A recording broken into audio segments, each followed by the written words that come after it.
Hello and welcome to It's a Wild, Wild, Wild, Wild Mount. I am Mr. DM, and with me are my wonderful players. Hello, wonderful players.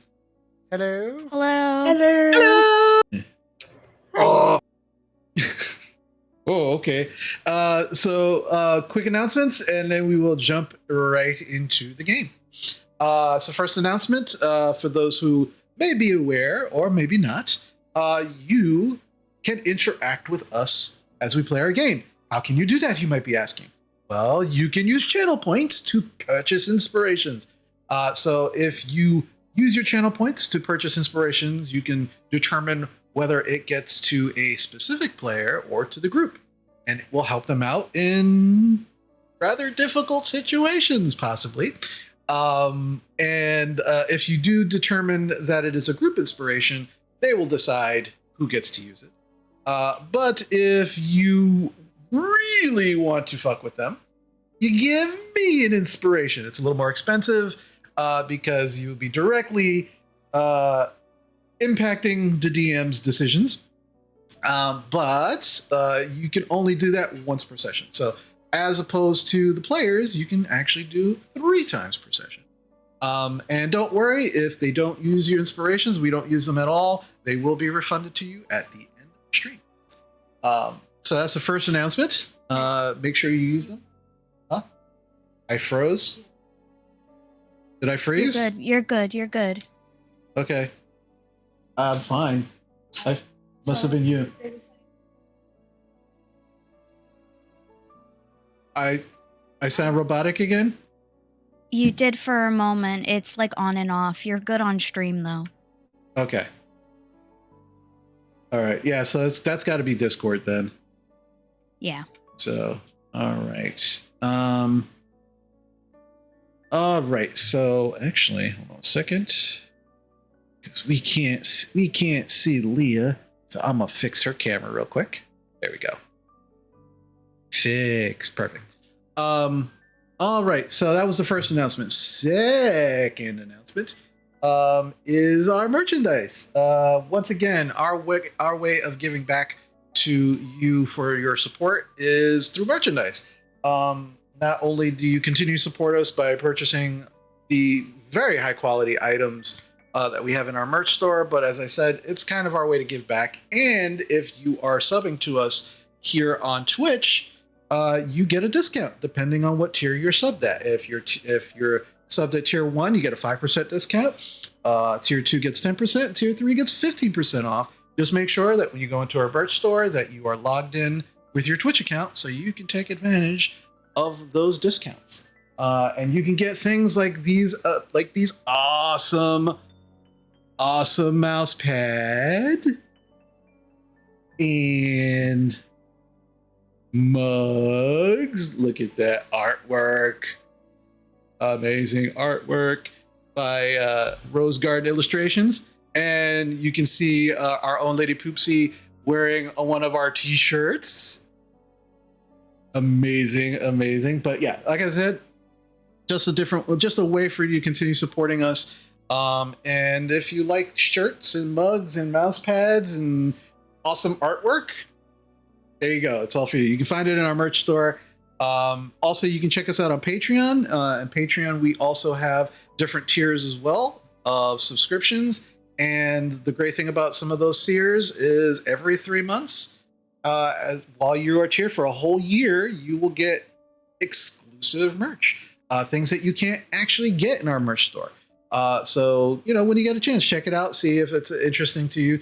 At the very least, again, we 100% appreciate just you watching and being here and supporting us in that way. That means a lot. But again, just a small way for us to give back is through the merchandise. And I think as far as announcements go, I think that's about it.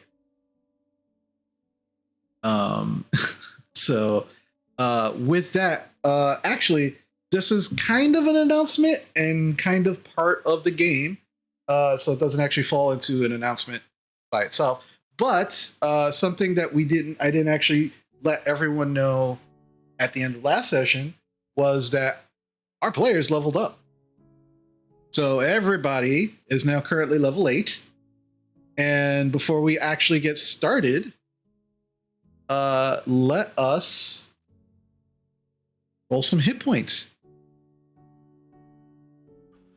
I thought it was level 7. You were level 7.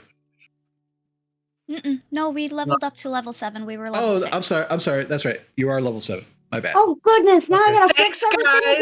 again. I'm sorry, I ruined it. I could have gotten a free feat. No. I would have figured it out at some point, and we would have retroactively. But I said it earlier when you called me. Obviously, I got it wrong. Everyone makes mistakes. Hey, it's been a rough week. Okay. Oh, bless you. Thank you. Sorry. No worries. As All much right. as the DM is basically the god of the game, he is human. I am sorry to say that I am human. Darn. All right. He's got the lowest stats then. Yeah. Truth. But I am Legion, so I may have low stats, but eventually, all those 12-year-olds will overwhelm you. All right. So with that, and again, I apologize for any screw ups that I made you make by saying you were a level higher than you actually were. All right. So let's roll hit points, and once again, if you have Nice. if you have any questions about how you add that to your hit points in D&D Beyond and all that, please let me know. We can go over it. Doesn't matter that we're on stream. All right, so we will start with Jarina. What did you? Oh, and a reminder: you get to reroll once, because Okay, I am not a dick. Sorry. I lost power to my monitor, so everything got a little wonky. Okay, Can you skip me real Okay. quick? sure. Let's go to Rowan. What are you taking a level in, Rowan? Druids. Okay. So you know which die to roll, correct? Nope. I'm sorry. I was just about to. It's in your managed character level. It tells you.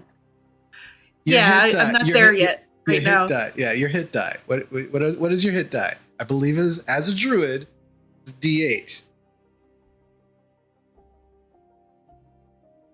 But you should know this. You're killing me, Smalls. You're killing me.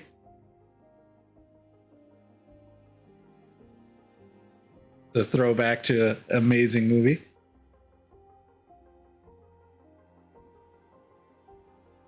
I've got mine while we're waiting for Rowan. Why don't you work with Jarina? And I'll get back to you. Wow. Oh, I can't wait to see what happens in the session if you guys can't even roll hit points right now. All right, Jarina, what'd you get? I rolled a 5. 5. All right. So just add that to your rolled hit points. Any luck there, Ron? No. Okay. Moving on. Sarah. You know what die you use, right? +5. A what? D6. I got 5. Okay, awesome. For a wizard, that's pretty damn good. All right, so add that to your rolled hit points. Squall. I got a 9. Nice. Awesome. Nice. Gonna tank it up. Yep. Starting to alright. get there. Yeah. Leah? I'm gonna roll a d8. Yep.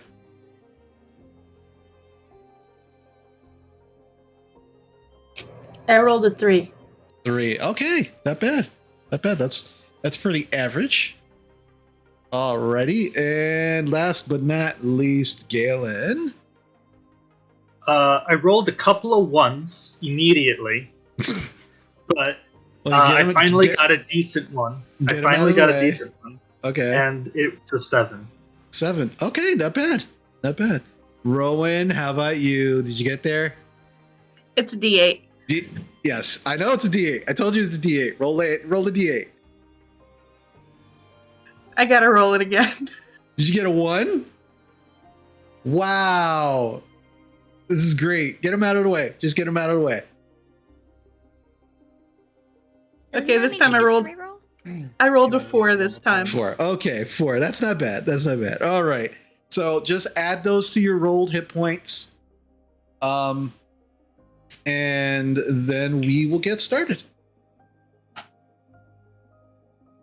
Right. So, and while you're all doing that, I will just recap last week. So, last time we were together, you had just escaped from this strange incursion of portaled kobolds into the Tri-Spires here in Zadash.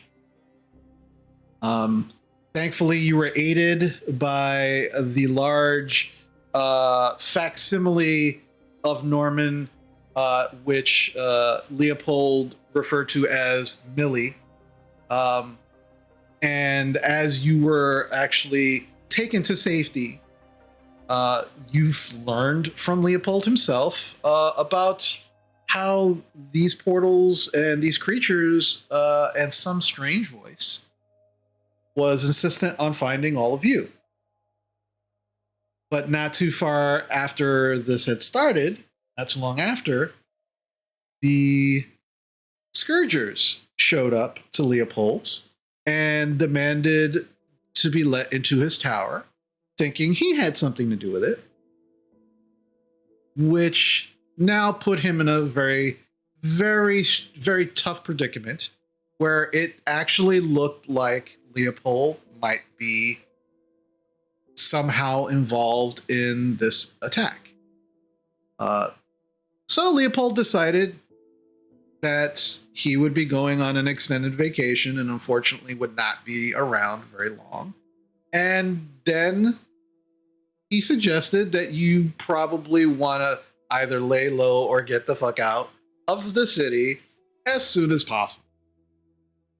Upon beginning to go back to the evening nip to make sure that the gentleman was given all of the things that he asked for during your time working for him.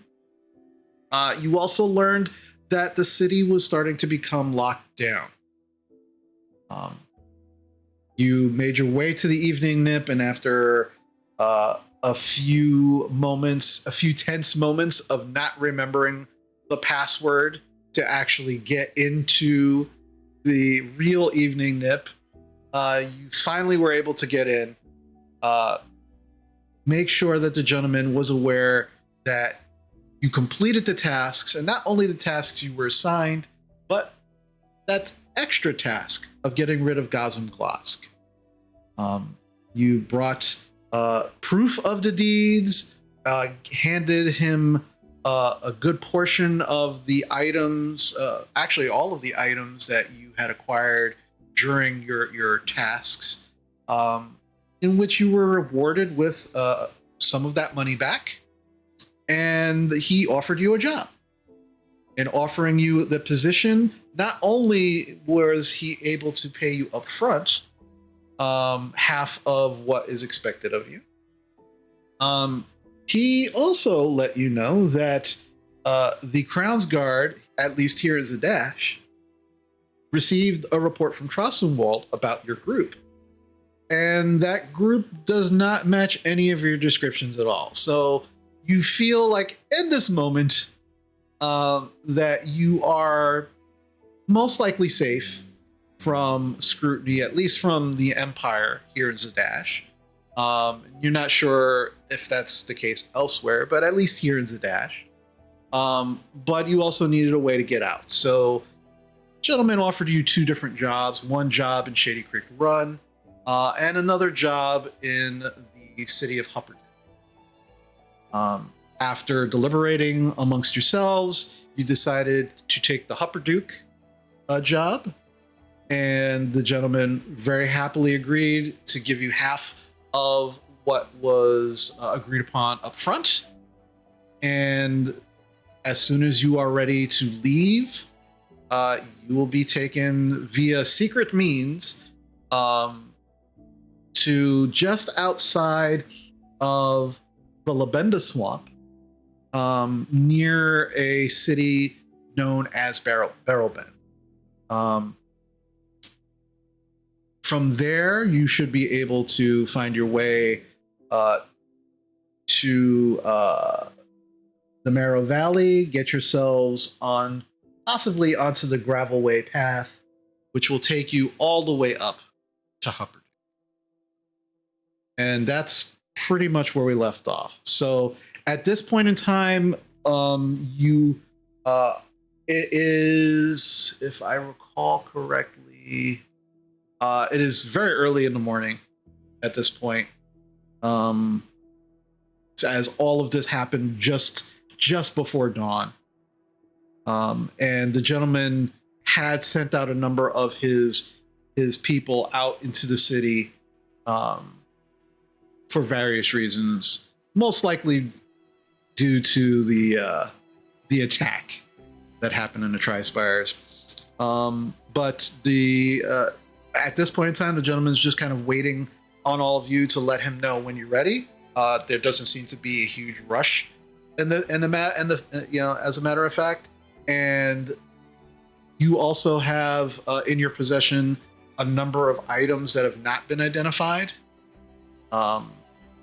So you have some time to do some of these things. So what would you like to do?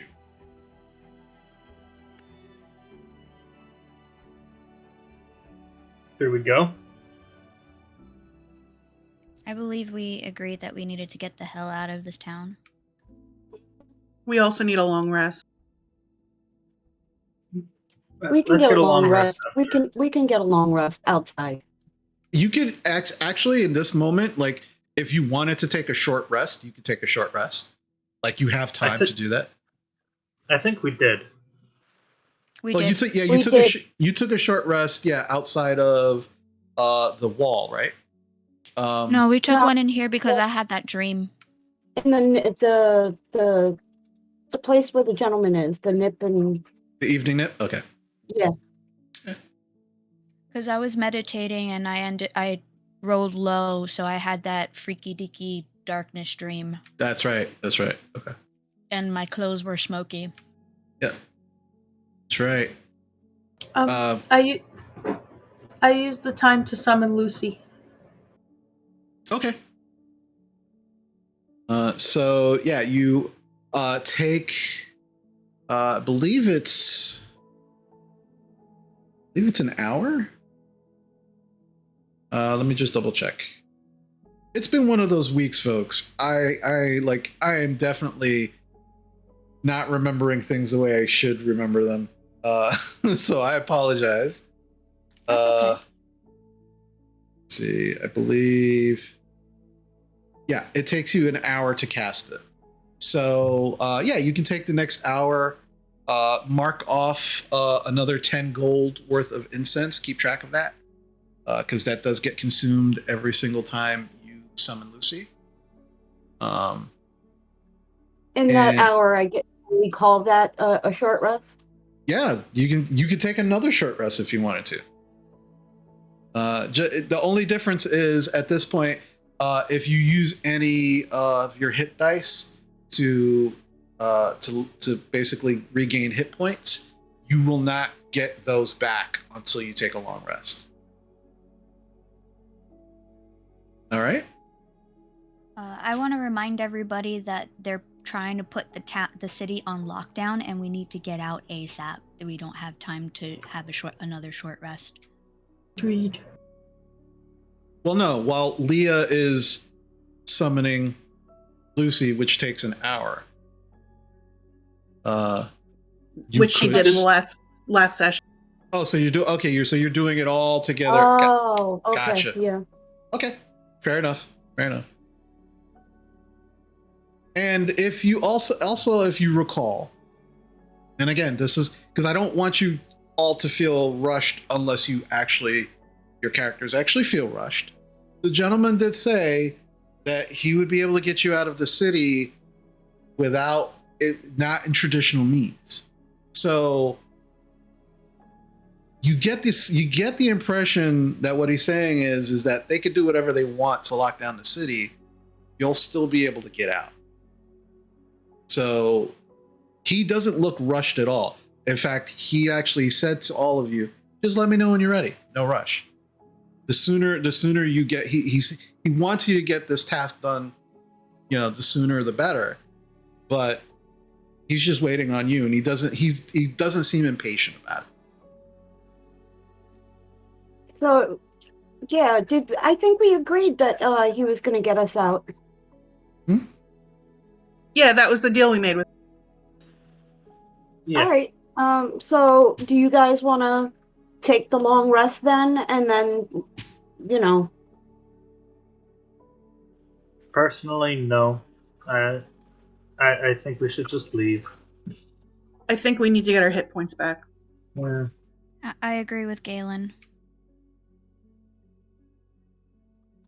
Okay, well then let's go. Okay, let's go.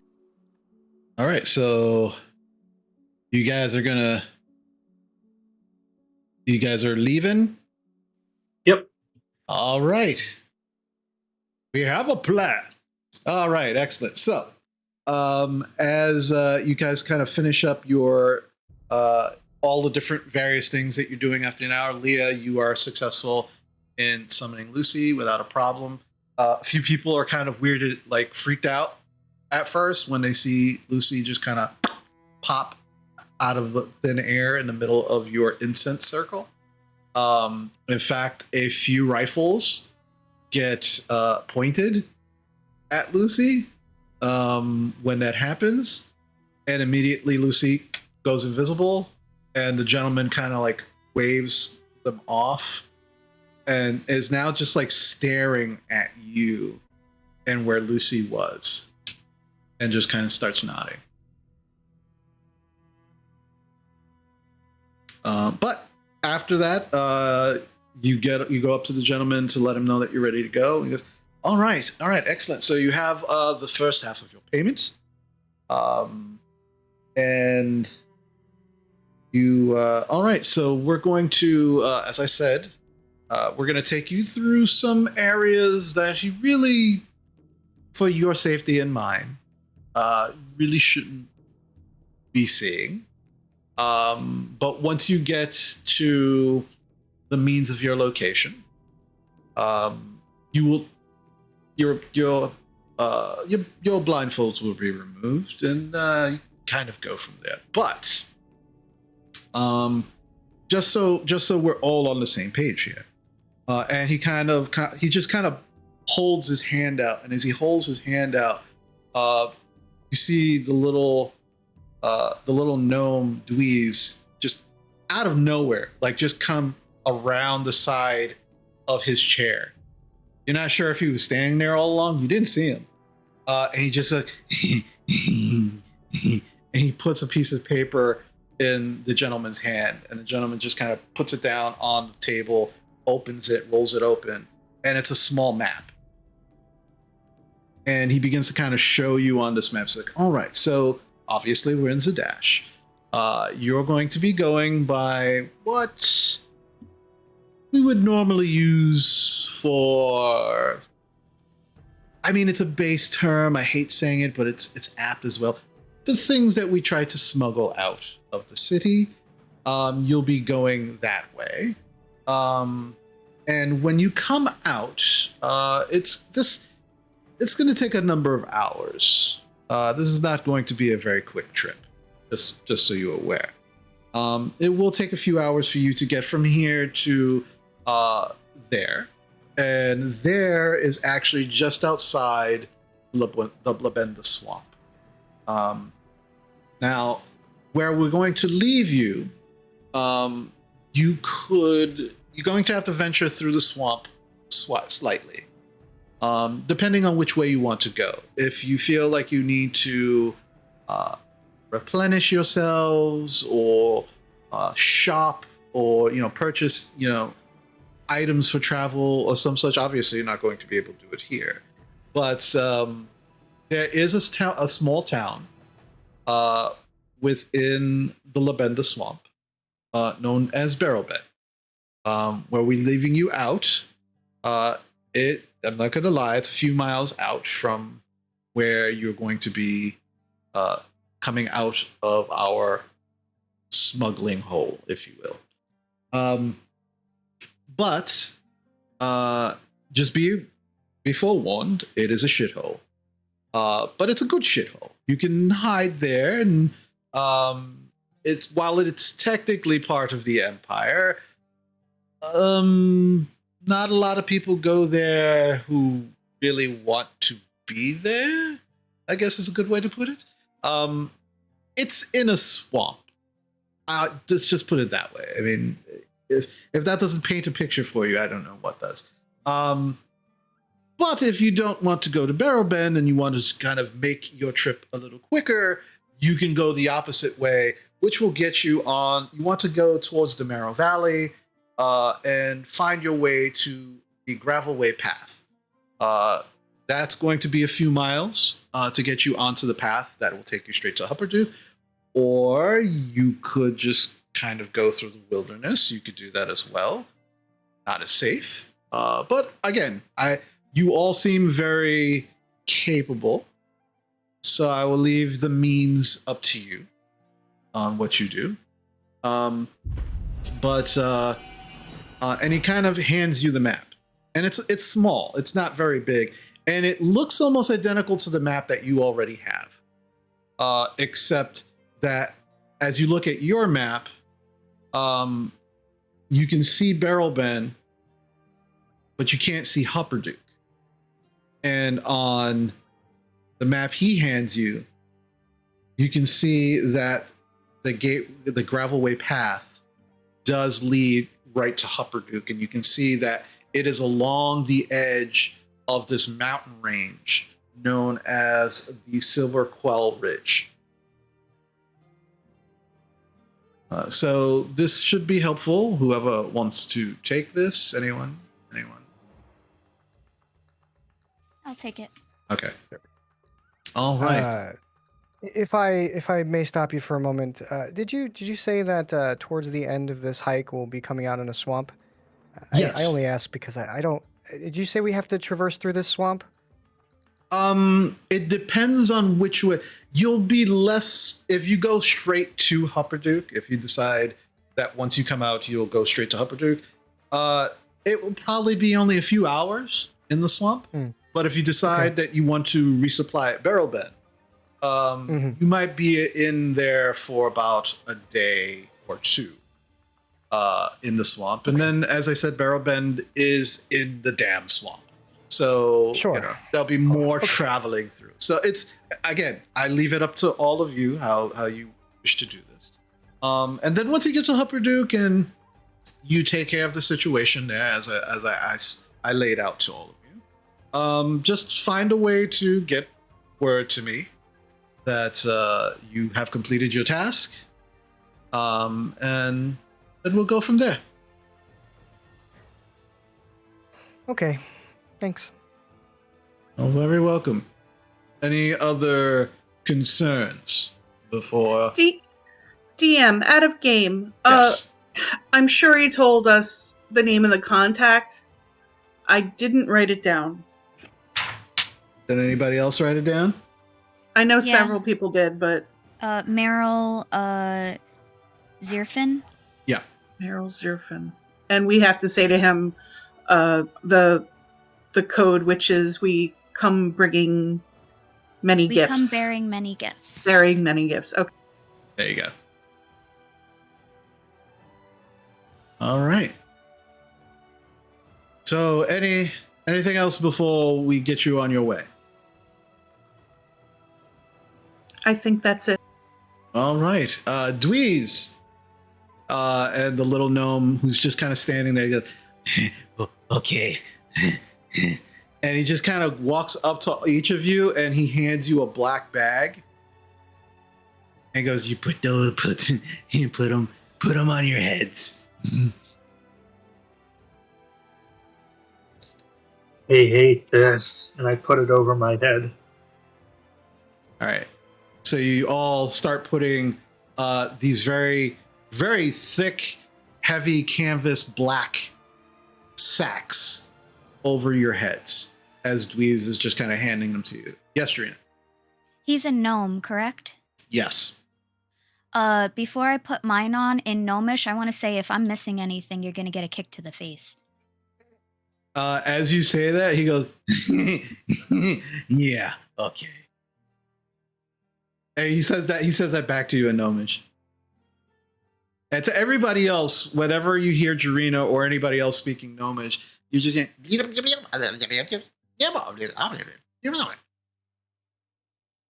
so it's a little weird, but for Dweez, it sounds extra creepy because he's just like this weird, very creepy looking gnome, wild hair, one eye doesn't stay focused until he makes it, and he's always got like this creepy little smile on his face. He continues, he hands out all of the bags to each of you, and he waits until everybody has the bags over their heads. Does anybody not put the bag on their heads? No, I put it on. Okay. And then he kind of looks down at Lucy. Actually, yeah, he looks at Lucy, and then he kind of pokes you, Leah. And he goes, get rid of the thing. I tell Lucy to go in my pocket as a little mouse. All right. Lucy, you can feel Lucy crawling up your leg as a mouse, going into your pocket. And then you feel a hand go into your pocket. I need you to make a dexterity saving throw for Lucy, please.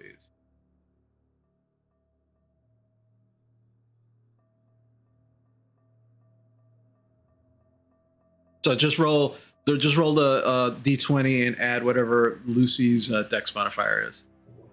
I rolled a 7. Her dex is +3. So a 10. Okay. Let's see what Dweez gets. Is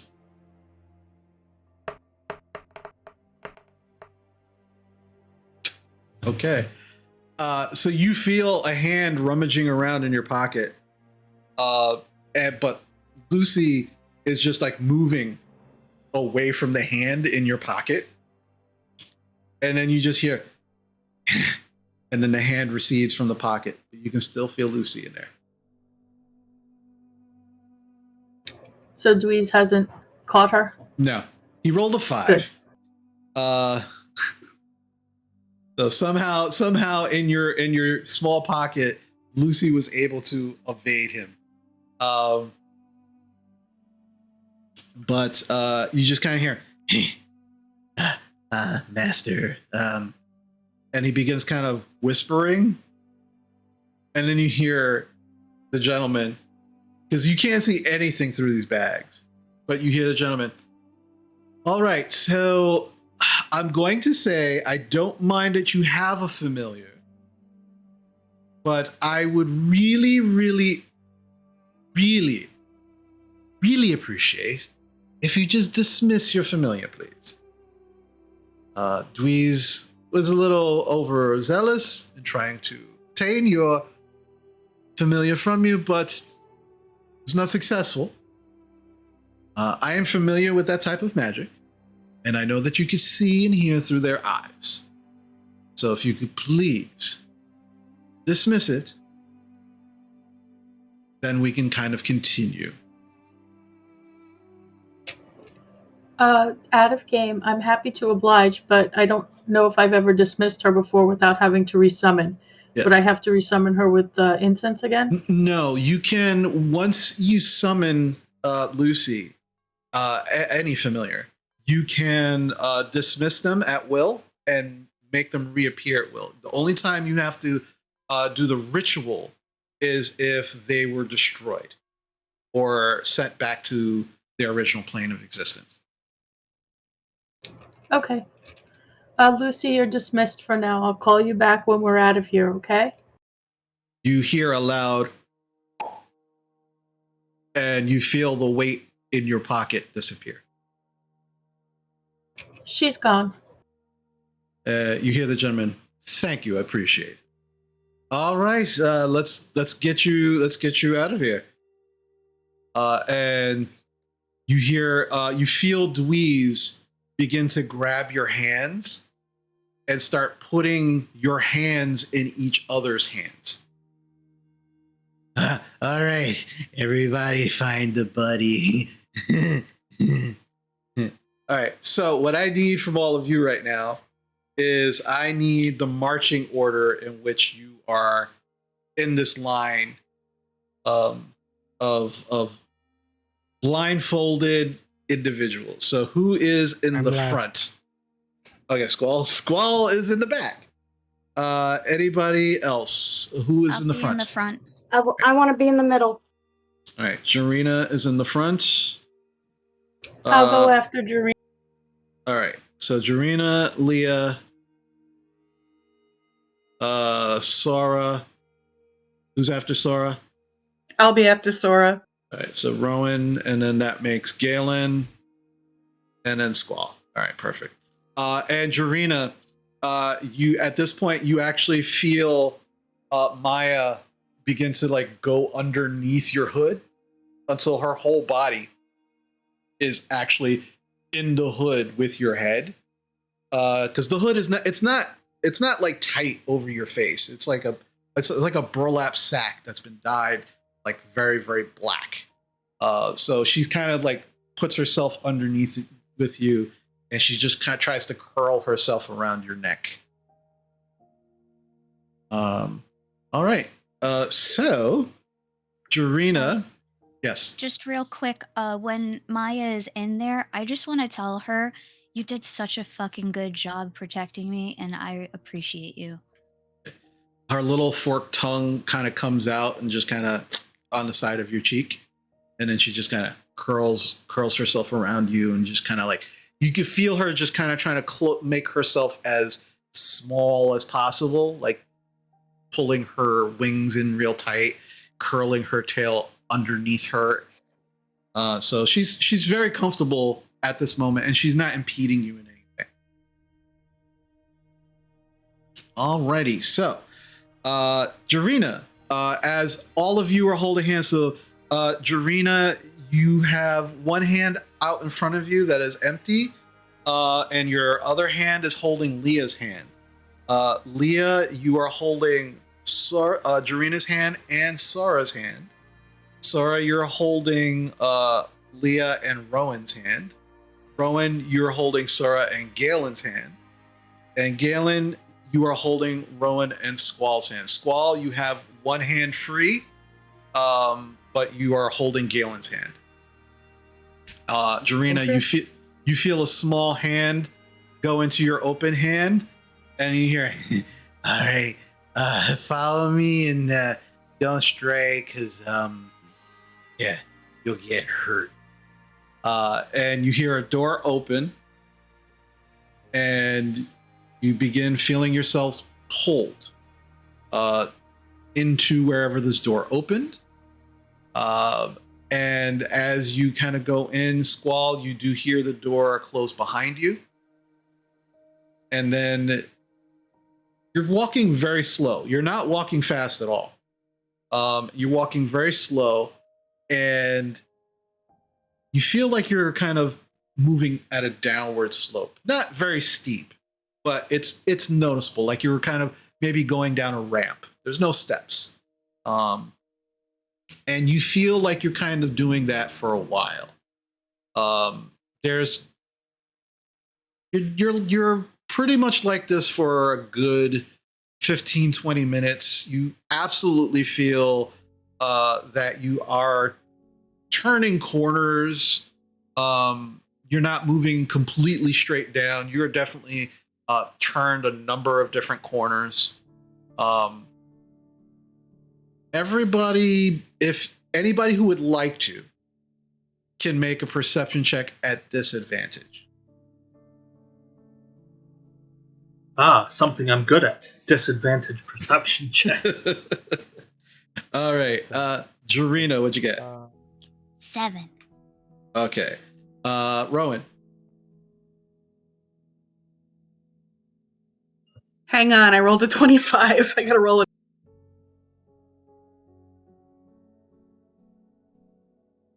$21. Wow, at disadvantage? Nice. Sarah.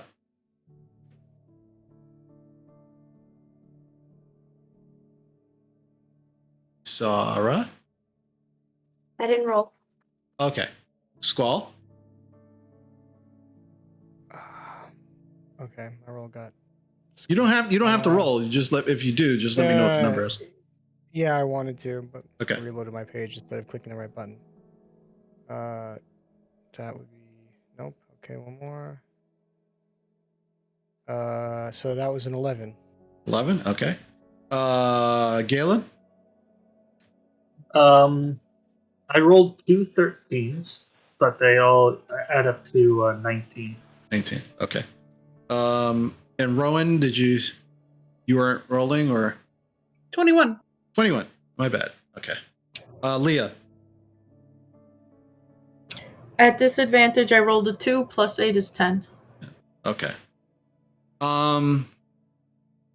So for most of you, you feel like you've taken a lot of turns, twists and turns, moving, and this has been going on for like a good 20 minutes or so. And you're very disoriented, especially since you have these black sacks over your heads.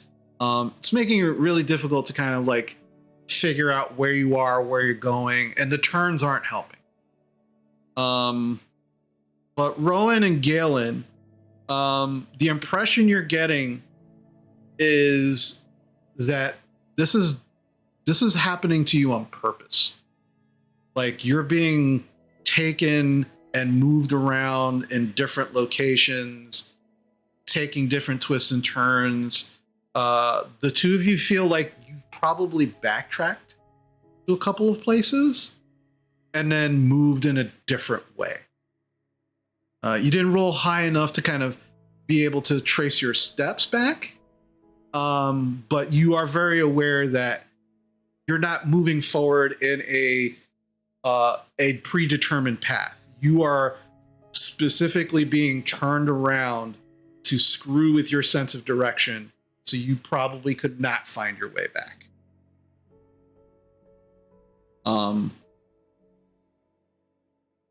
So yeah. And Squall, yeah, you're in the back, you're the last person in there. And unfortunately, like it's just you feel very disoriented at this point. Like the sack is you're trying to look desperately through the sack. You can't see anything.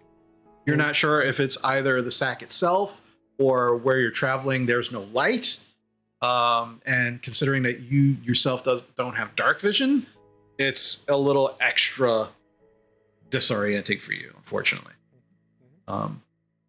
But you continue moving for about the next 15 more minutes. So at this point, you've been traveling for about almost half an hour, 40 minutes. And eventually you start getting to a place where you can now feel that the air is getting a little humid. And it's a little colder. And you feel like you hear something. And with your previous roles, Roland and Galen, you two recognize the sound immediately. It's rushing water. You do recognize that sound because of your traumatic run-in with a river. Not too long ago. It has left a scar on your souls. And so the sound of rushing water is something that is not only recognized immediately by you both, but brings a certain amount of fear into your hearts.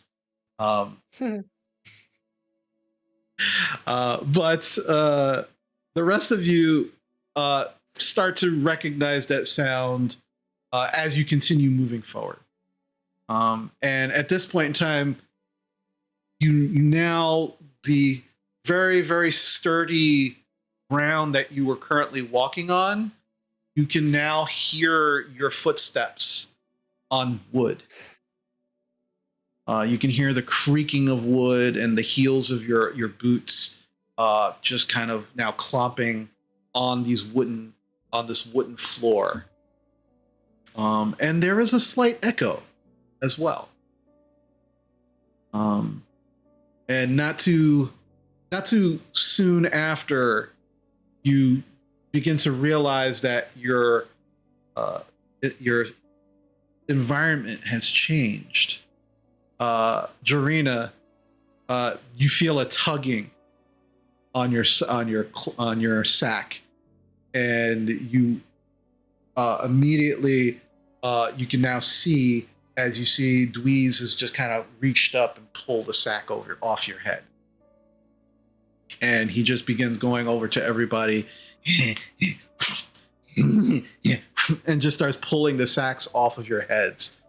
And as he does, you can now see there is some torchlight lighting this area on cavern walls. And as you look, these cavern walls are a little slick with moisture.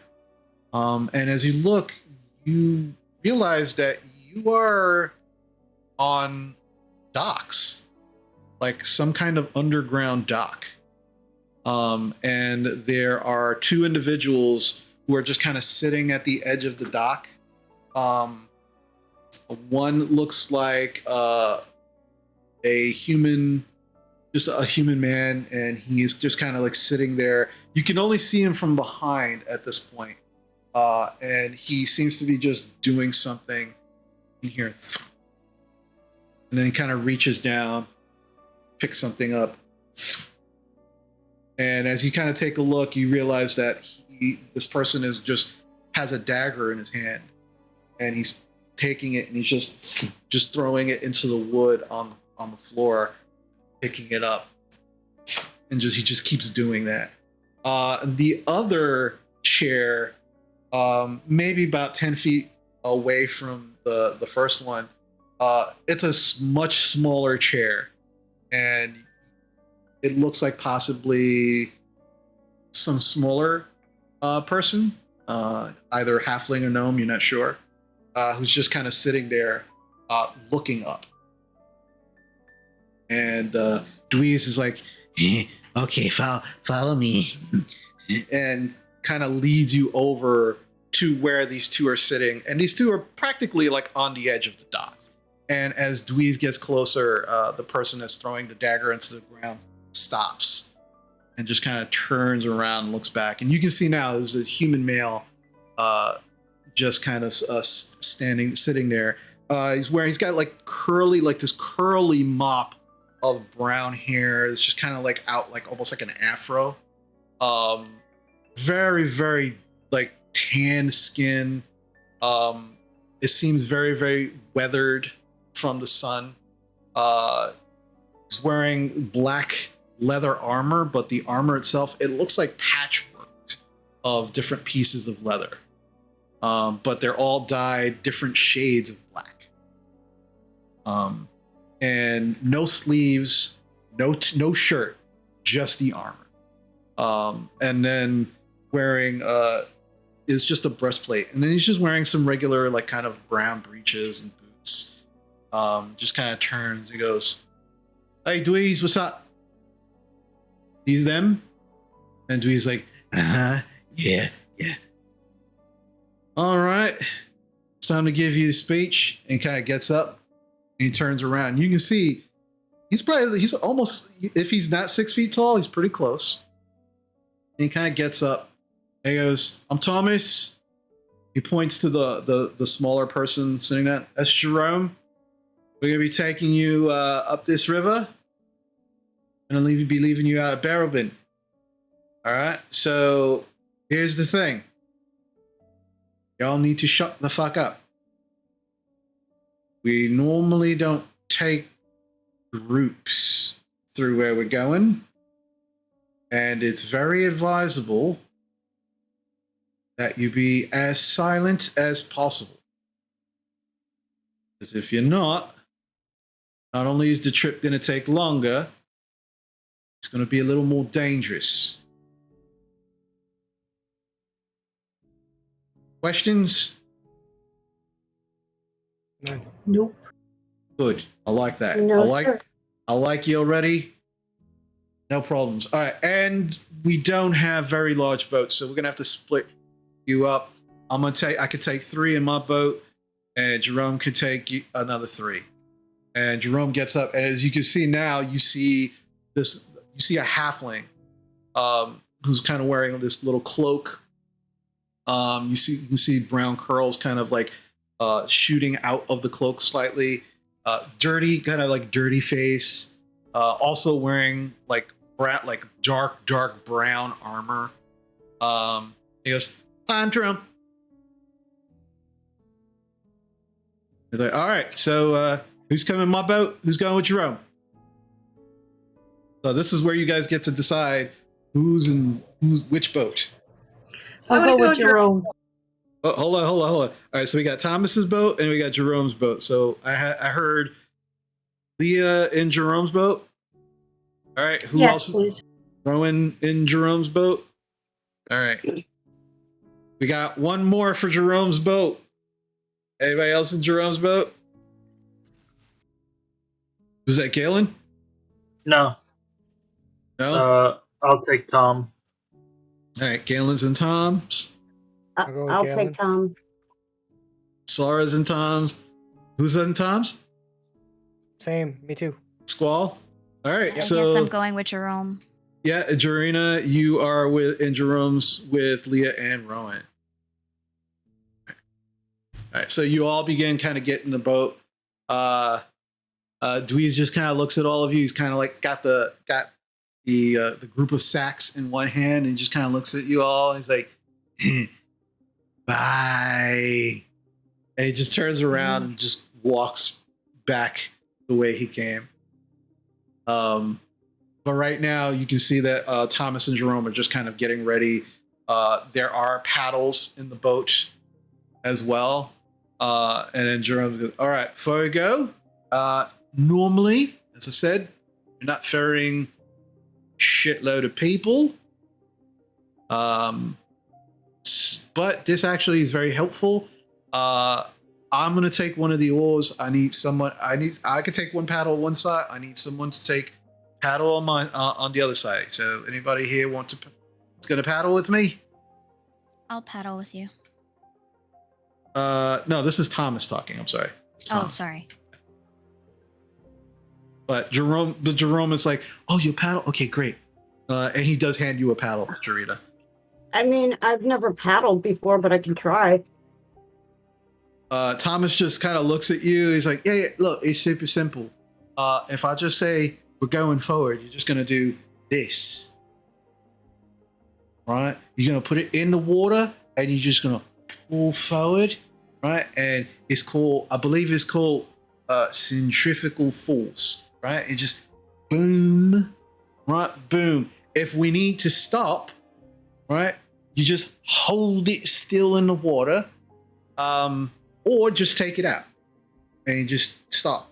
All right. But the river does go, there is a flow to it. It does flow. So if we need to actually stop, you might just have to hold the paddle. But I'll tell you, I'll let you know. But again, can't stress it. I'll be right back. I'm sorry. All right. I can't stress it enough. You gotta be quiet. That's super quiet. All right. And Jerome is like, "Yeah, Tom's right. Yeah, it's just, yeah, it's dangerous. I mean, it's okay for us because we're super quiet, and normally, like, we're not taking people. So," and Jerome actually looks down at Jarina and your scale mail. Right, you're wearing scale mail, right? Just wearing? regular leather, Leather. chest plate. Oh, that's right. Okay. So he kind of looks. It's like, yeah, let's just everybody just be as quiet as possible. So with that, Thomas just kind of looks at it. He's like, all right, let's get this fucking show on the road, as it were, or the river. Any questions, keep them to yourself while we're there. So yeah, we don't want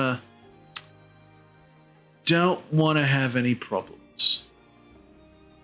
All right, let's go. So Thomas just kind of sits down. Sora, you sit down next to him on the opposite side and begin paddling. Jerome sits down. Jarina, you sit down next to him and you begin paddling. All right, so this is what's going to happen as you are now traversing this underground river together. So the first thing I need everybody to do is to please roll me a stealth check. So stealth first. And all right. So we're going to do these stealth checks by boat. There are reasons. All right. So we're going to start with Thomas's boat. Galen. I got a 16. 16. Okay. Sora. 14. Not bad. Squall. 9. On brand. Yep. All right. And Thomas.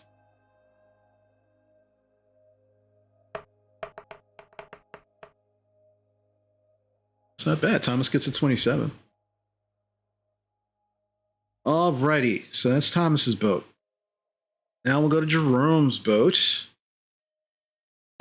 Leah, what did you get? I rolled a 19. My stealth is plus 11. That's a 30, sir. Oof. Nice. Rowan, what'd you get? 5. Okay. Remember, you guys got inspirations. Just putting it out there. Mm-hmm. Do you Jarina. guys want me to use a group inspiration? I'm good. I have no objections. Sure. I don't care. Okay, I'll use it. Jarina, what'd you get? 12. Oh. All right. Rowan, what is your new roll? The same fucking thing. All right. So it's a 5. So- All right. And Jerome.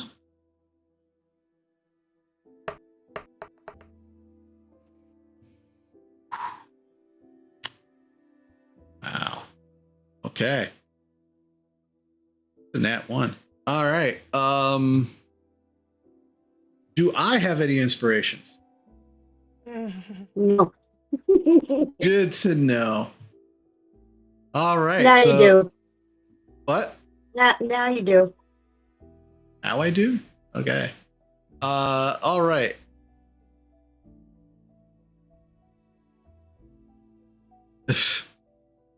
Wow. If that's not self-serving, I don't know what is. I'm not going to use it. Not going to use it. Was it another natural one? No. I'm not using it. Not yet. But Jerome got a natural 1 on stealth check. So you begin your journey. And as the first boat is Thomas's boat. And Thomas, as you're just kind of going along, Squall, your helmet, you're just kind of like trying to find a spot for your helmet. And as you kind of sit down and you kind of put the helmet, it actually hits the side of the boat, on the interior of the boat. And you can hear, like you're in a cavern. So the slightest noise like makes this loud echoing noise. And actually, let's get some. Yeah, let's get some.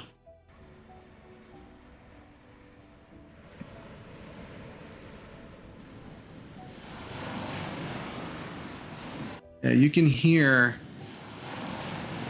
the water just kind of hitting the sides of the cavern, but also the sides of the boat as you are moving.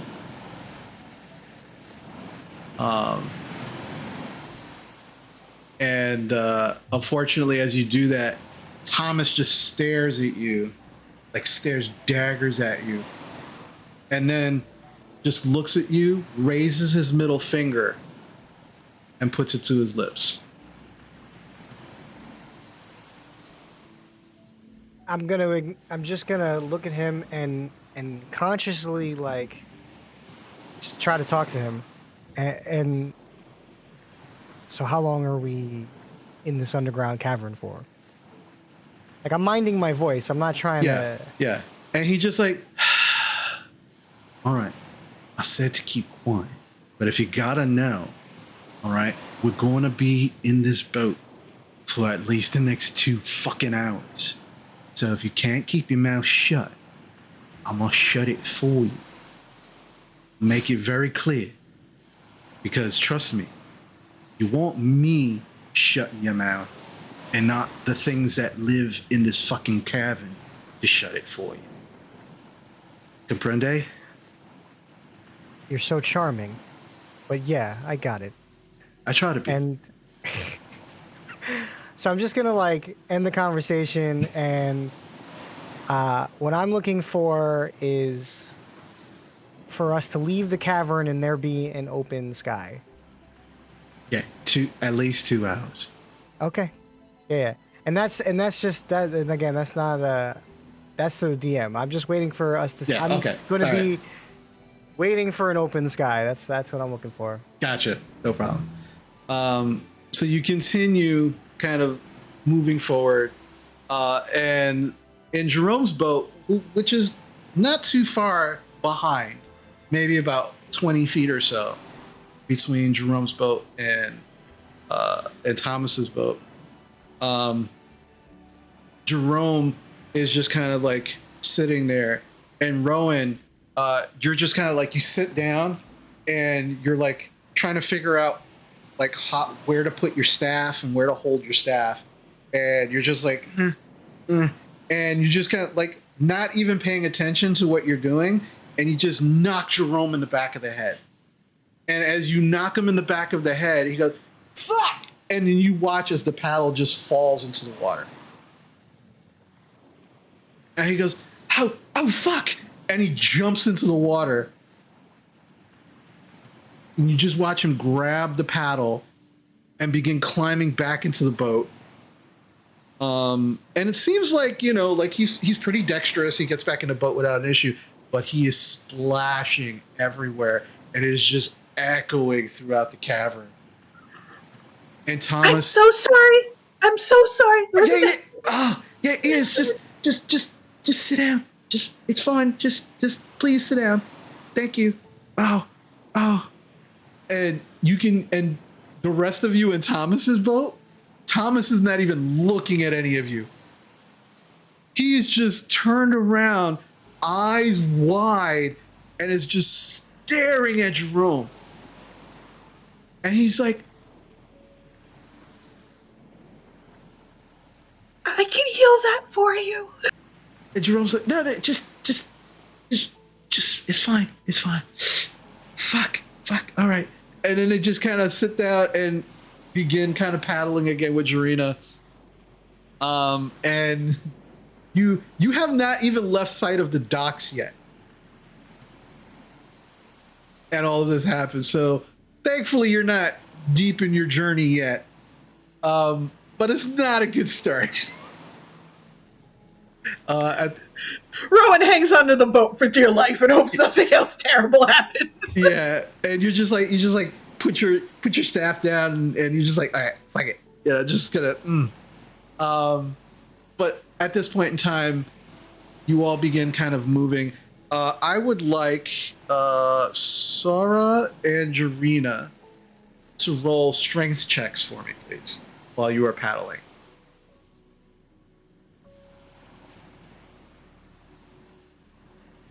All right, Jarina, what'd you get?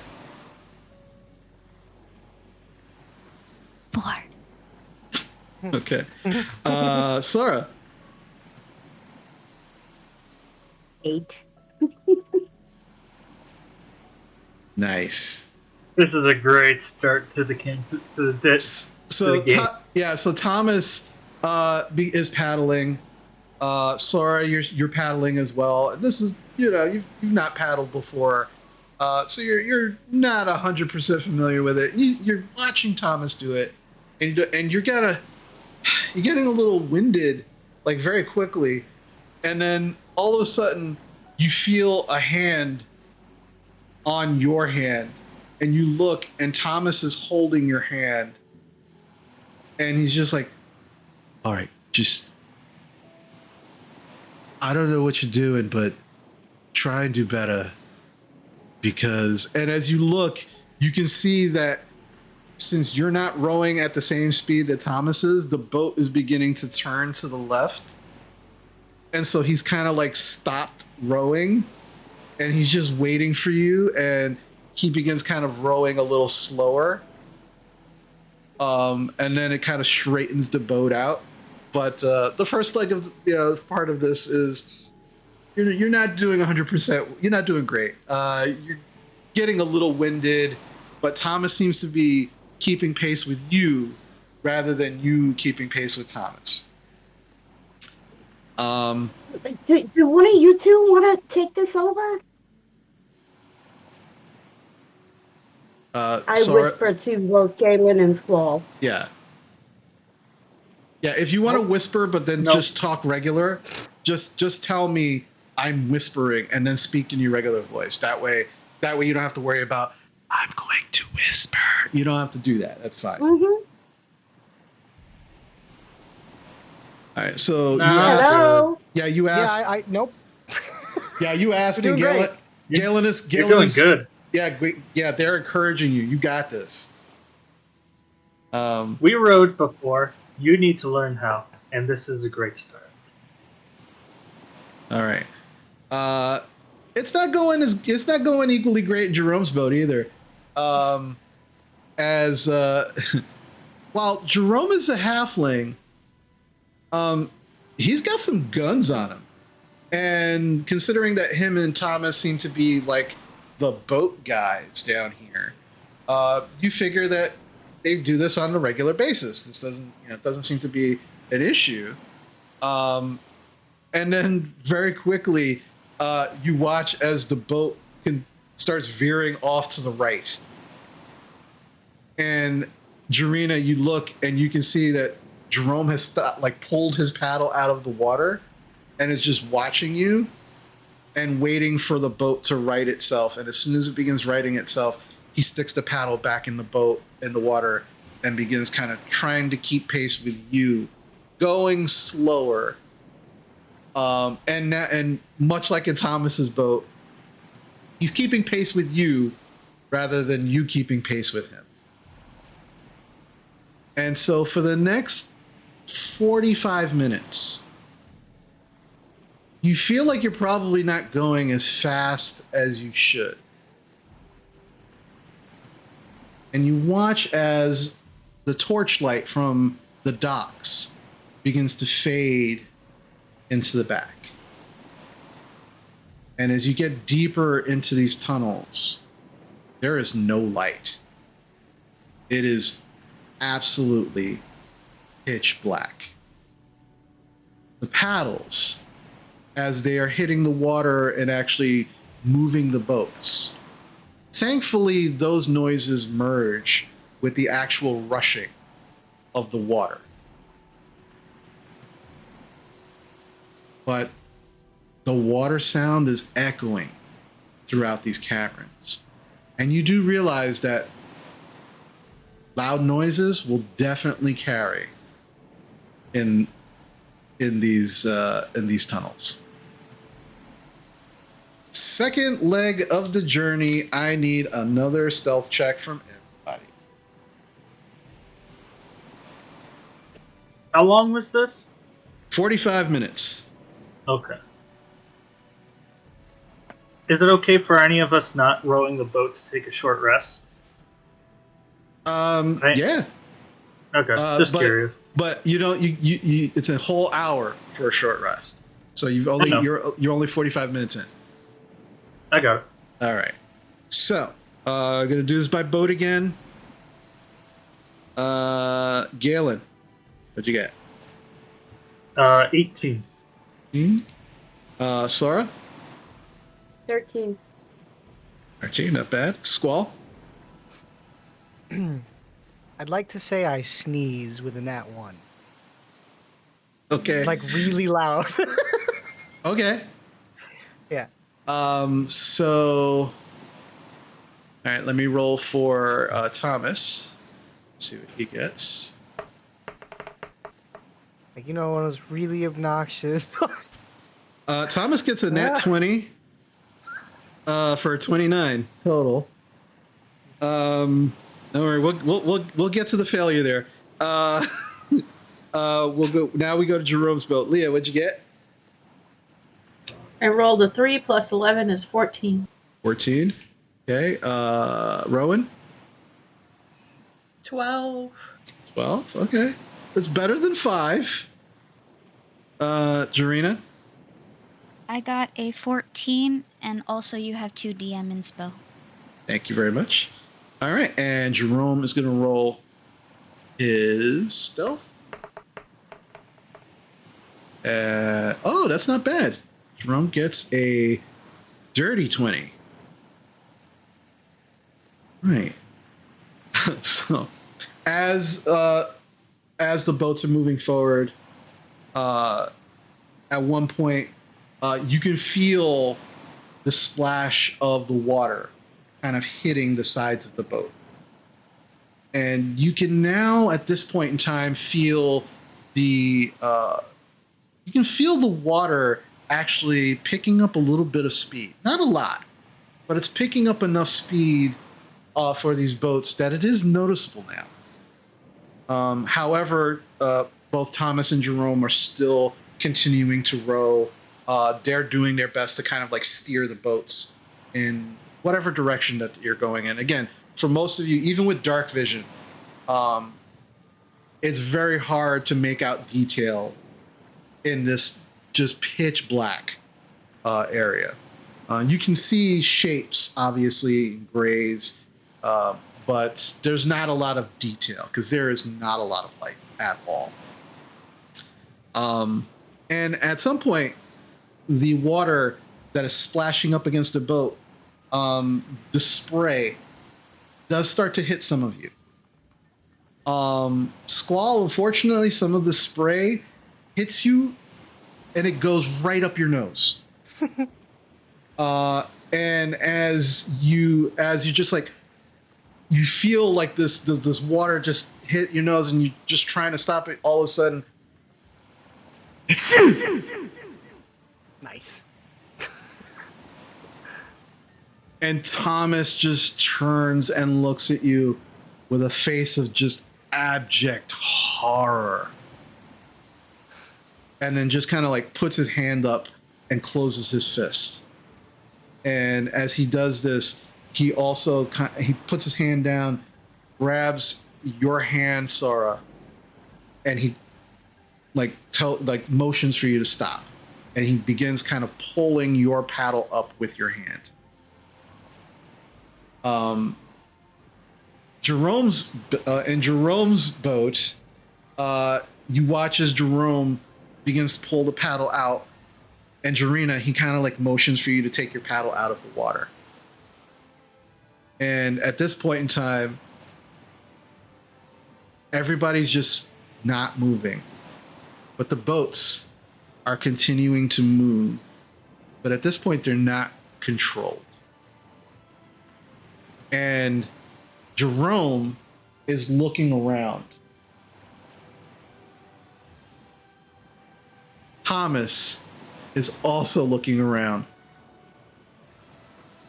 5 minutes go by. Boats continue to move. 10 minutes go by. Yes? Can I also look with them? Because I have extended dark vision. Yeah, make a perception check for me. Okay. Even with your dark vision, yeah, just make a perception check. All right, 25. 25. Yeah, you begin looking around, and you can see that you can see the sides of the cavern. So where you are, they've been trying to keep in the middle of this river. The river is about maybe 40 or 50 feet wide. It gets larger in some places. It gets more narrow in others. But for the most part, the average seems to be about 45 to 50 feet wide. And right now, where you're currently at, you can kind of see the cavern walls kind of curving on the sides. There does seem to be some outcroppings of like land on the sides, but it's broken up. It's not like very large. There's like a little piece here, a little piece there. You look up into the ceiling, and the ceiling, again, it varies. At some point, it looks like it's maybe 10 or 15 feet high. Others, it looks like it's much, much higher.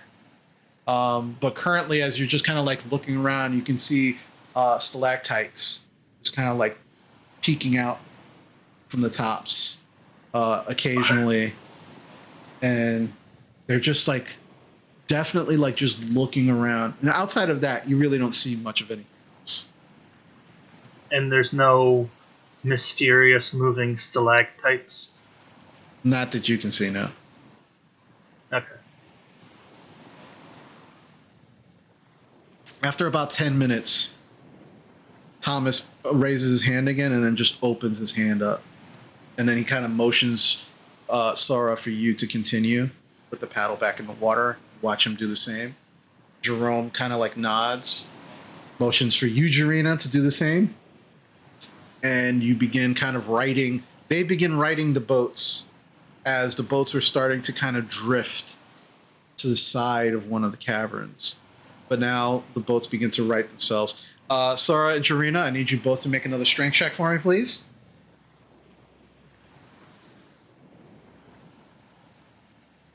Jarina, what'd you get? 20, not nat.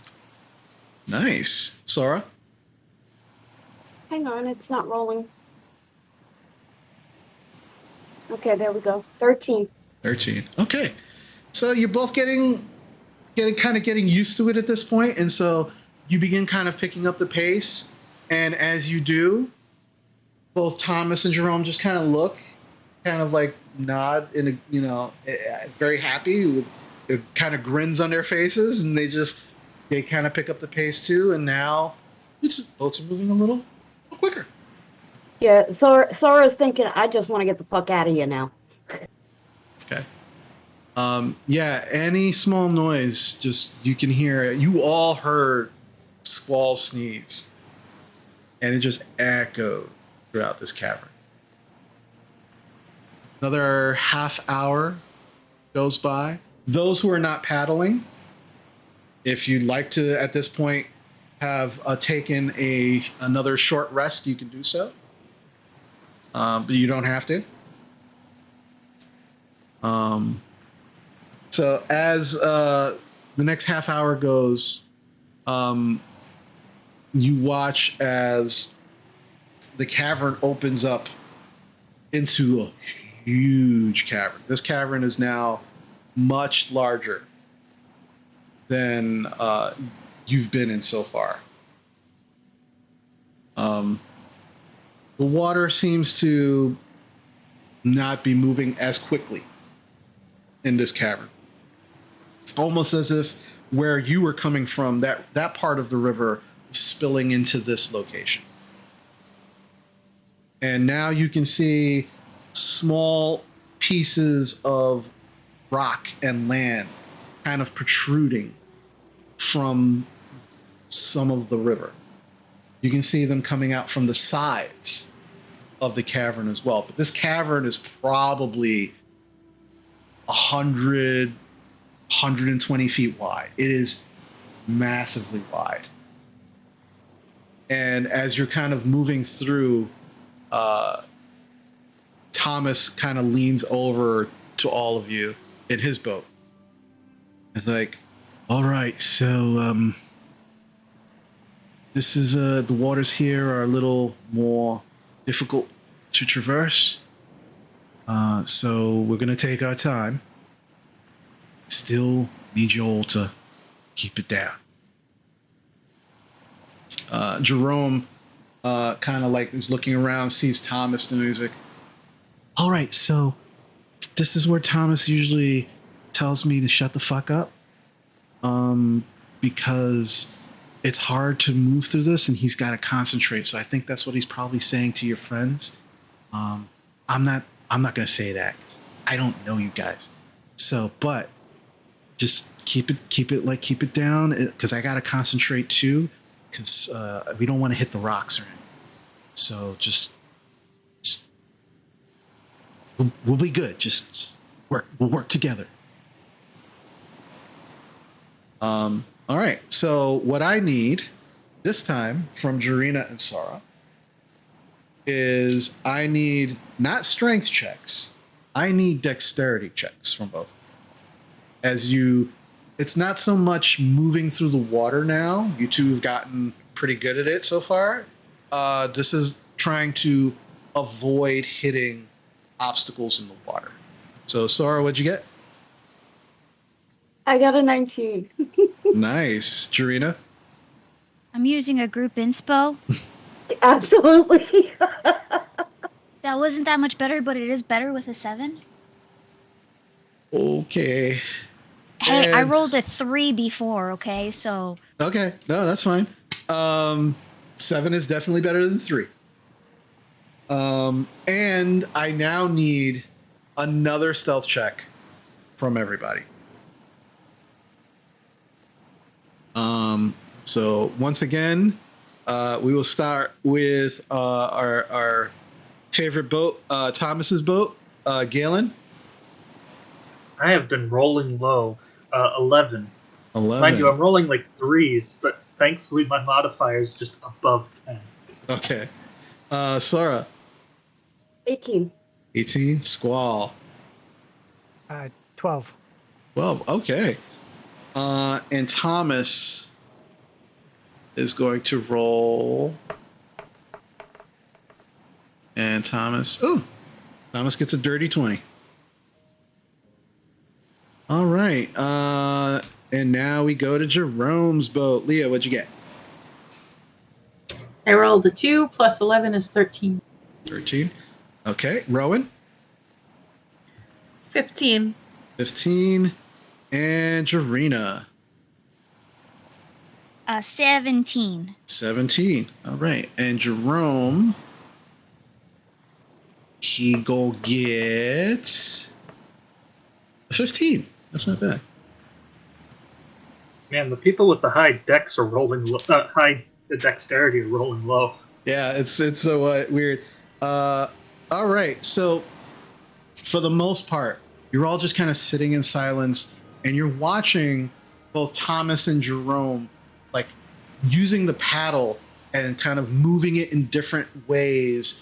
And as they do, as both Sara and Jarina continue to paddle, their paddling is actually helping them steer the boat in different directions. Thomas is moving through the water at this point, and seems very impressed with the way Sara's been paddling and kind of helping him move through.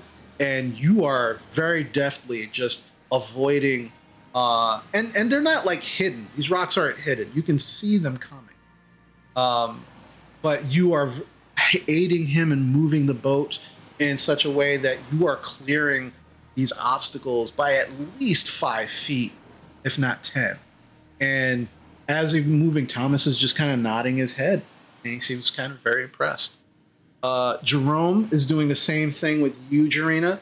And as you're just kind of moving, fortunately, you just got used to paddling in a straight line. And so now you're kind of caught a little off guard. And as you see this one rock obstacle coming towards you, and Jerome is kind of moving the boat out of the way, it looks like it's going to clear. And just as you're about to clear, put the paddle in the water, and your paddle hits the rock, which begins echoing throughout this chamber. And as that happens, Thomas just looks around, looks at the other boat, and just starts looking around. And he just kind of shakes his head. Fuck. And as he says this, like, you're just kind of looking at him, Thomas's boat specifically, you're just all looking at him. And then you begin to hear it.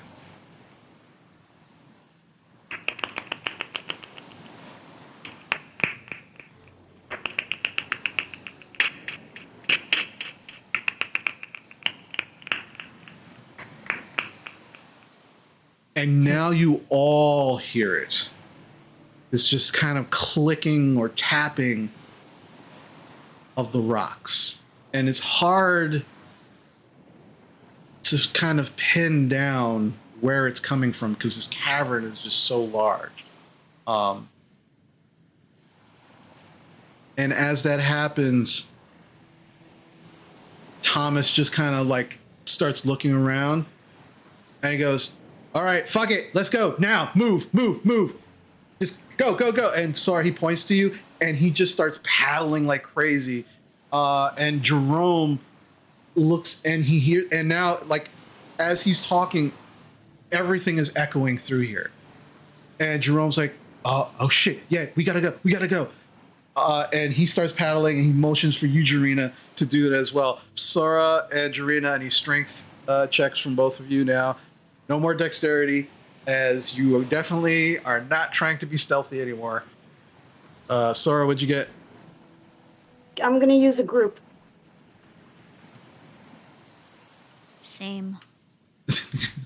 Damn. All It's right. bad. 11. So much better. That's 11, 19. 19. Okay. So yeah, at this point, Thomas's boat, you guys are kind of like trying to move, and Sora, you're trying to keep up, but unfortunately, like, whatever is happening, Thomas is not waiting for you, and he's trying to move, and the boat is starting to veer. But Jerome's boat, you are definitely keeping up with Jerome, and the boat, your boat, actually begins to catch up with the other boat, with Thomas's boat, and you're now about 5 feet apart from each other. And you can see this large piece of land that's kind of like jutting out from the side of the cavern at this point. And those clicking and tapping noises are just getting louder and louder and more prominent. Hold up. Yeah, well, what does Galen want to do? I just take out my daggers. I mean, my darts, and I'm ready to like throw them. And I kind of tell Leah, "Get your crossbow out. I think we're gonna have a fight." I'm ready. All right. So let's Wait, see. how can Galen tell that to Leah if she's We're in the 5 other feet boat? apart. We're 5 feet apart from the other boat because they sped up. He's not wrong. Okay. All right. So let's see.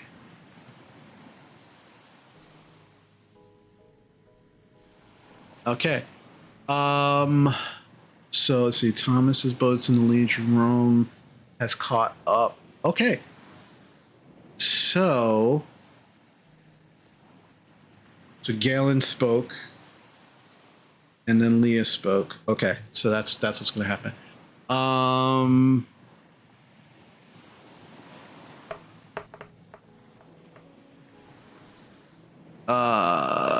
Galen, does a 24 hit you? Think it hits you? Oh, most definitely. Okay. So the rest of you in Thomas's boat first see this. As the boat is moving and it's not moving as fast, you watch as a stalactite looks like it comes loose from the ceiling and begins to fall. And as it falls, it turns over. And as it turns over, it opens and it drops onto Galen's head. Galen, you are you're sitting there for a moment, kind of getting your daggers ready, and then immediately the world around you is muffled and you are in darkness. And something has wrapped itself around your head. You take 9 bludgeoning damage as it is now squeezing your head. The rest of you on the boat see what initially looked like a stalactite, and now multiple eyes open up, and you see these tentacles just kind of like wrapping around the neck, and Galen's head is just engulfed in this creature. You are considered blinded, and what is your Constitution modifier? The bottom number or the top? Oh, the modifier. The modifier, the plus. Yeah, that's +3. +3. You can breathe. You have 4 rounds before you start suffocating. That's pretty good. Holy crap! You technically can't breathe at this point. And then I got big lungs. And then another one drops. This one is over Jerome's boat. That's a 23 on you, Leah. That hits. Same thing. Stalactite looks like it's falling, spins around. The bottom opens up like an umbrella, and then around Leah's head. And then these eyes, these yellow eyes, just open up all around it. I have uncanny dodge and evasion now. Okay. Well, you would take 9 bludgeoning damage. You can use uncanny dodge and have that to 4. But you now are considered blind. And what is your Constitution modifier?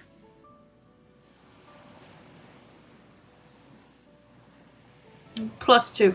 +2. You after 3 turns, you will start suffocating. And now, as that happens, I need everybody to roll initiative.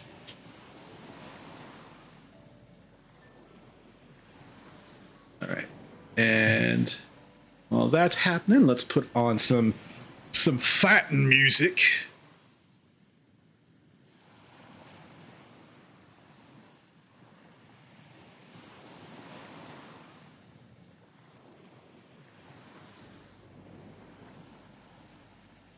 Okay.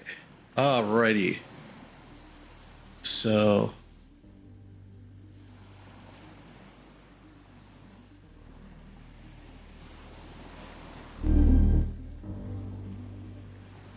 all right. So thankfully, I think I want to make sure that I got everybody's because those of you who rolled with the digital dice, I got your numbers filled in, but sometimes it doesn't do it right, so I'm just going to double check.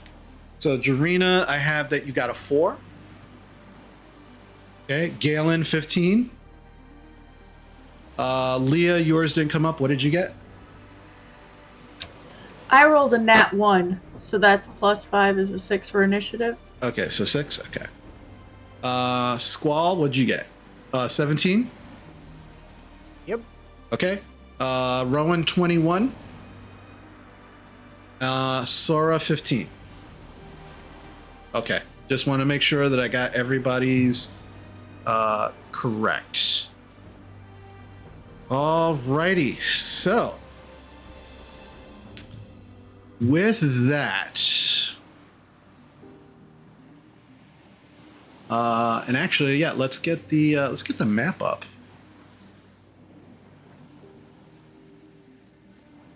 All right, so Here's what we gonna do. I'm gonna place you in the boats. So Thomas's is in the front. All right. So we got Rowan in Jerome's boat, and then Sarah here, Leah here, Squall here, Galen here, and Jarena here. Okay. So put Leah in the boat next to Rowan. And then Jarena is right there by the paddles. All You right. made us extra tiny. Yeah. It's a big map, so I had to be creative here. DM, I shrunk the players. Pretty much. But that's the great thing about Owlbear Rodeo is that you can enlarge your map. You can see everything. Alrighty, let's get the battle map up so everybody else can see what you guys see.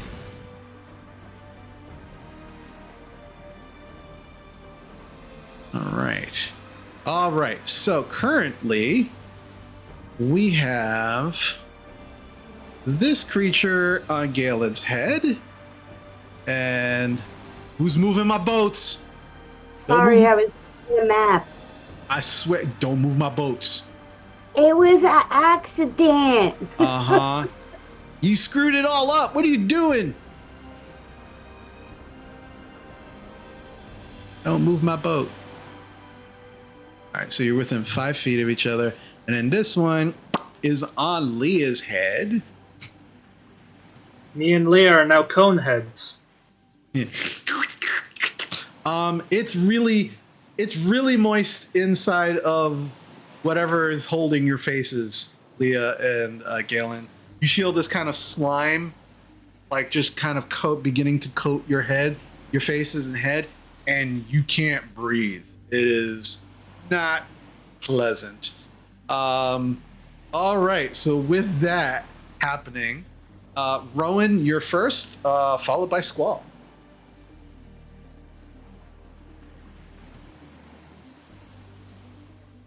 What would you like to do? Rowan would like to cast light on her staff. Okay, so Rowan, you cast light. I'm just going to put a little yellow thing around you. So now light has lit up this area.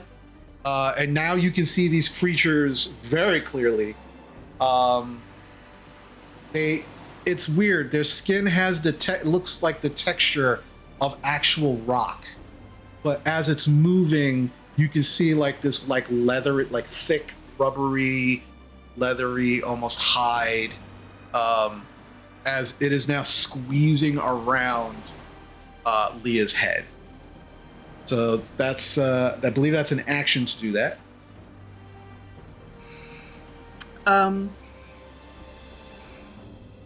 Yeah, it is an action. Okay, so you have a bonus action if you'd like to take it. Okay.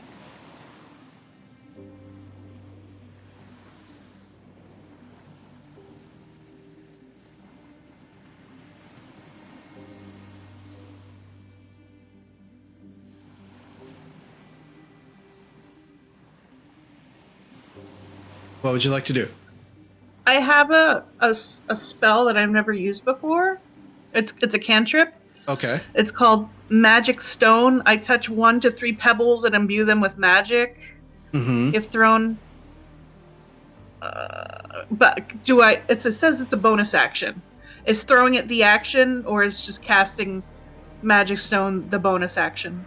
Well, let me ask you a question. Yeah. Do you have stones in your backpack?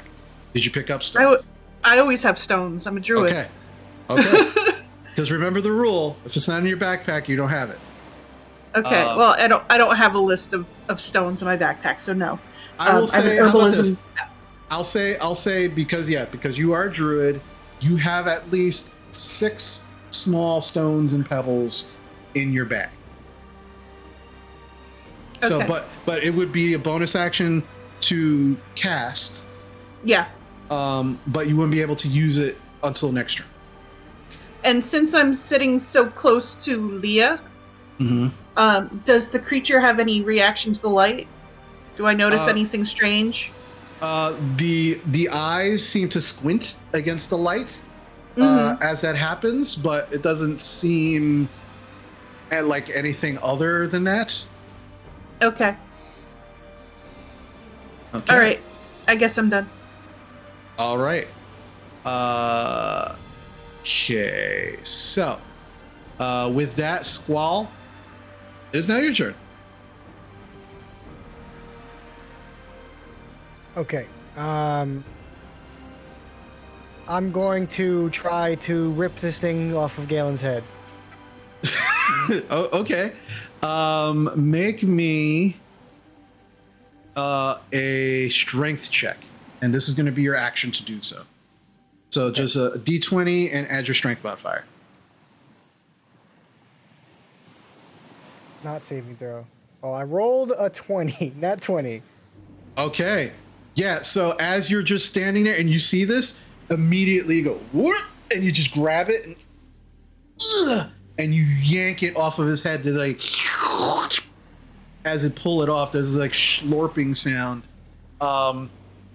And yeah, you pull it off of Galen's head. And it is now in your hands as you just kind of like release it. And, or are you grappling it? If I have the option, I will hold on to it. Okay, so Galen immediately like you can breathe now, like it is completely up, but it's like your hair is kind of like sticking upwards because like all of the slime as Squall had pulled it off, and is just now kind of dripping all over your face. My hair is an ice cream. Yeah, you look like an ice cream squirrel. Exactly. Yeah. Do you still have your head of disguise, or did he take a snack? No, I wouldn't have had it on, because the myriad know what I look like. So I don't think I would have bothered. So at this point, you can breathe. You're no longer considered blind. Squall. Make me another strength check, please. Well, actually, no, you said you got a nat 20, right? That's right. Yeah, you're holding on to it, and you have now in your hand, and it is squirming. It is trying to pull away from you, and it's weird because it's trying to go up, and you're kind of like holding it and pulling it, like it's trying to pull away from you. This thing can fly. And it's just it's trying to fly away from you. All right. Let's see. Okay, so that's your action. I don't know. You have a bonus action you want to use? No. But I'm gonna say, would one of you like the honors? And I'm just gonna like hold it up. Like okay. Thomas is like, whoa, what the fuck? Okay. Make a wish. All right, Galen, it is now your turn. Quite pissed off, I get out my magic dagger, my dagger of +1, and I start stabbing the shit out of this thing. Okay, go for it. You have advantage. Because technically it is restrained by Squall at this moment. And I'm going to use a key point to do 3 attacks on this thing. Just going to like tilt my head away. Yeah, go go for it. Go for it. Alright, so you said advantage? Uh-huh. Oh. I got a natural 20. Okay. So I don't know if I can beat that. So here we go. First hit. Let's go. That's... Holy crap. That's 15 damage on the first hit. That's your crit, yeah. So 15. Yeah, you stab into it, and you actually wind up slicing like 3 of its 8 eyes that are just kind of like encircling it. And it's like it's making this weird gurgling noise. I stab at it again. Go for it. Advantage, come on. 24. 24 does hit. That's 11 damage. Okay. As you stab it once again, Squall, you feel it go limp in your hands as you just kind of like, Galen, you just stab and you just kind of like pull down. And as you do, like these kind of like purplish black guts and ichor just begin to kind of fall out of it. And it is no longer an issue for you. And we just got cleaned. All right. Anything else you want to do in this moment, Galen? Noticing the very bright light behind me, and seeing another creature right here. If I tried throwing, would this be a disadvantage or? No. You can actually see. Yeah, they're about 5 feet away from you. You can actually see the creature without any problems. All right, I'm going to spend a key point, and I'm going to throw a dart at it because I only have so many daggers. Well, wait, hold on. You spending your key point for flurry of blows? No, I took the ability key-empowered weapons, and that allows me to use a weapon as bonus action. Gotcha. At least a monk weapon. Okay, so this would be yep. Go for it. Yep. So this is my bonus action. A 10 does not hit, correct? A 10 does not hit. Got it. So that goes wide. Yeah, so it goes, just flies wide. Alrighty. Cool. All right, next up is Sora.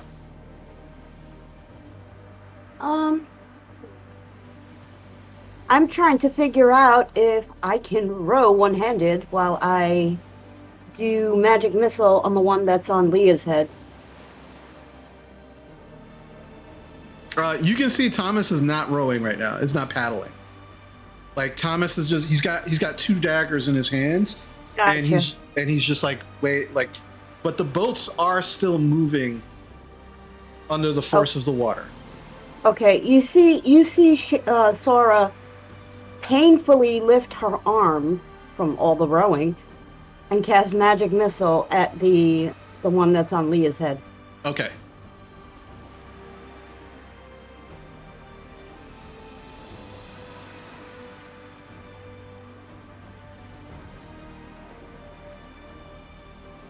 Let me know what damage it takes.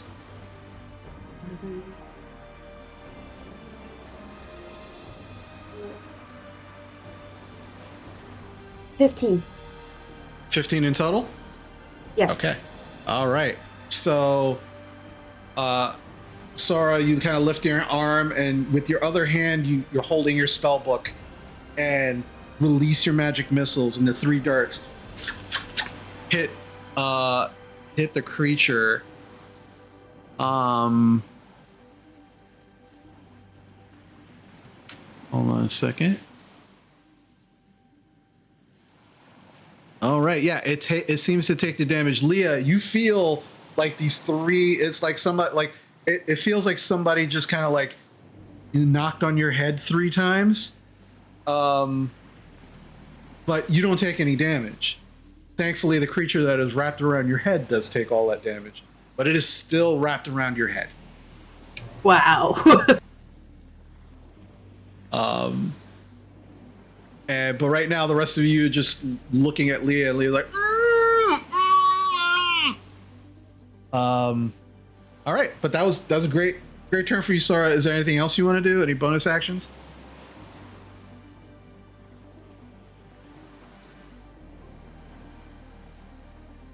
If you have a bonus action cantrip, you can. Actually, no. Yeah. No, none of the ones I have prepared are appropriate for this. Okay, no problem. All right, so that is your turn, Sora. Thomas is just like what the fucking dark man's shit. And there's no immediate threat in Thomas's boat, but he seems to kind of be preparing himself. Jerome sees this thing and pulls out his short sword and goes in to attack this dark mantle. Actually, no, he's actually going to try and pull it off of Leah's head. And unfortunately, he rolls a 5. Not very strong, unfortunately, but he's like, and he's trying to pull it off. Doesn't seem to be helping. But if somebody else, when your turn came up in Jerome's boat, did try to pull off this creature, you would definitely get advantage because Jerome is currently trying to pull it off as well. So it would be 2 individuals trying to pull it off. But that is their turn. Leah, it is now your turn. As an action, you could try to pull it off, or you could attack, but if you attack, it will be at disadvantage. It's up to you. What if I attack with my claws? It would still be at disadvantage because you're blinded. Even though you know it's on your head, unfortunately, that's the way the rules work. Is like it would have, you would have disadvantage on trying to attack because essentially, like it's squeezing your head, so you're being distracted by the attack. You can attack it any way you like. I'm gonna try to attack with the claws. I'll take the disadvantage. Okay. So roll to hit. Okay, so at disadvantage, I rolled a 12, and my plus for claws is 5. Okay.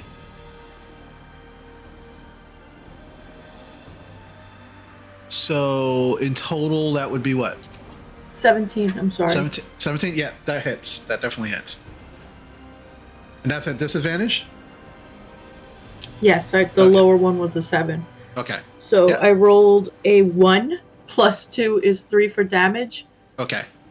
So, yeah, you begin clawing at this thing with your claws, and the rest of you can actually see Leah is actually like there is blood being drawn from this thing, and she's kind of like clawing. It looks like she's clawing at her face, but it's this creature that's taking the brunt of the damage. It is still alive, and it is still squeezing your head. You now have 2 more turns before you start suffocating. With my bonus action, I'd like to call Lucy. All right. To do so, all right. So there is a verbal component, I believe. Yeah. Hold on a second. I just want to double check. Actually, you know what? It doesn't say it.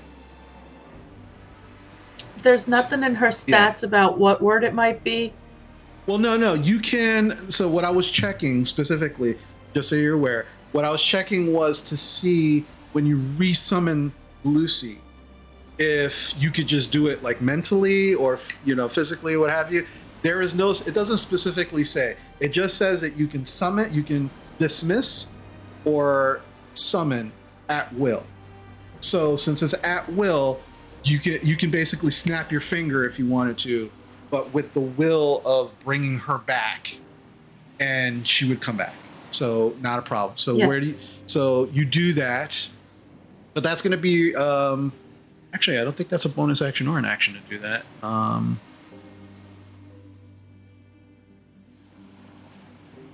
Oh, actually, what was it? No, it is. Unfortunately, it is an action to resummon her. In this way. So you already used your action to attack. Okay. Let me see.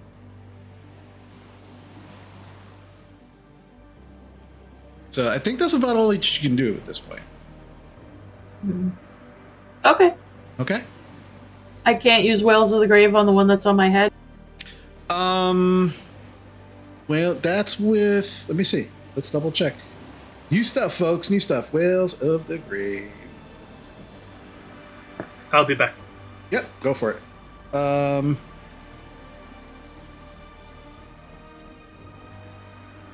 So Whales of the Grave. No, this is, you can only use that after you use your sneak attack damage. Did I get sneak attack with this or no? No, it knows you're there because it's wrapped around your head. Okay. Unfortunately. So you get there's all right. So you only get a couple. The ways that you would get sneak attack would be if one, it didn't know that you were there. Like, so for example, if you were hiding and then you attack, that would give you advantage, which would give you sneak attack. The other way is if it's engaged with one of your companions or an ally in a fight. Currently, it's not. It's only engaged with you. I thought someone was trying to pull it off my head. Jerome is trying to, but the thing is, it doesn't seem to be concerned with Jerome. It's concerned with squeezing your head like a grape. Nice. Yeah. So unfortunately, you would get sneak attack. Unfortunately. He's gonna get a hairball. All right. So it is now the creature's turn.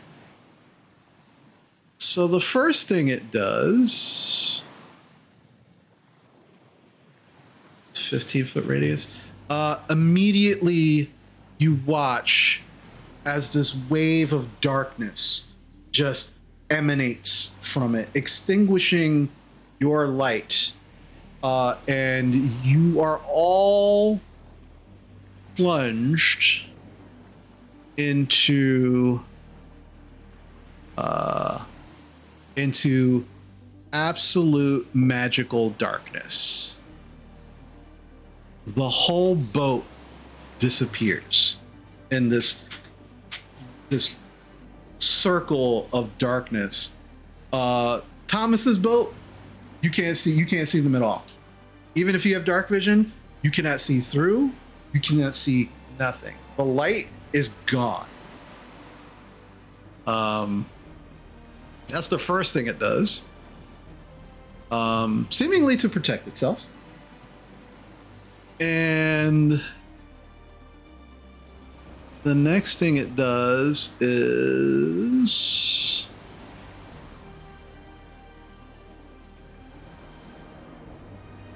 let's see.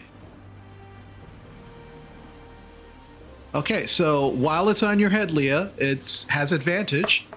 And that's a 24 to hit you. You will take an additional 6 bludgeoning damage as it continues to crush your head. You can, because it isn't your next turn, you already used your next turn, you can use Uncanny Dodge again. Yes, please. That will have it to 3. And then above Thomas's boat, you watch as another stalactite falls from the ceiling. And it is going to try and let's see. It's the last one to make noise on that boat. I think it was Sora when you cast your magic missile spell. So it is going to try to attack Sora.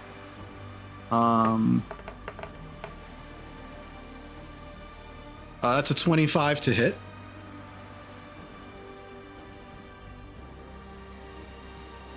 And let's see.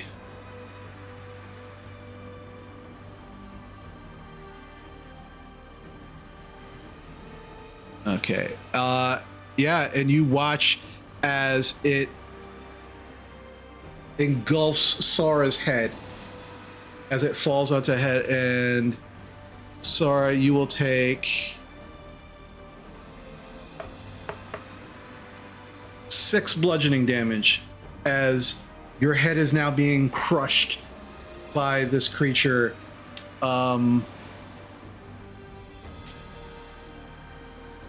And let's see. Yeah, it also releases this wave of darkness.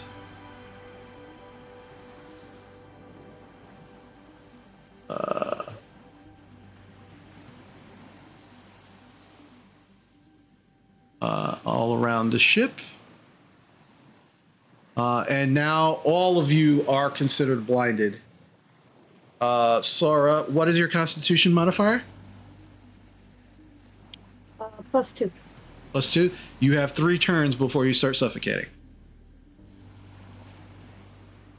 Okay. And then...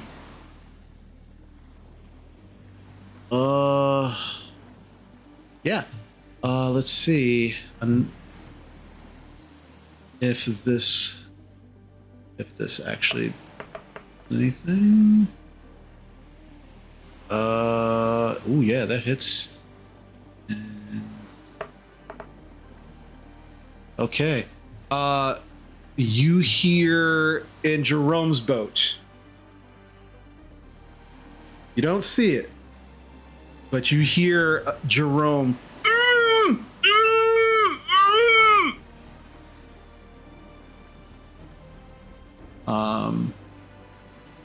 All right, that's their turn. Jarina, it is now your turn. Okay. So you saw, just for your context, you saw where everybody is in the boat.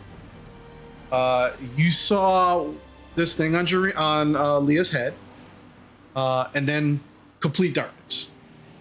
So you can make attacks, but because you are considered blinded, they will be at disadvantage. Okay. Jarina is getting really tired of all this bull and is going to cast Aura of Purity. Ooh, what does that do?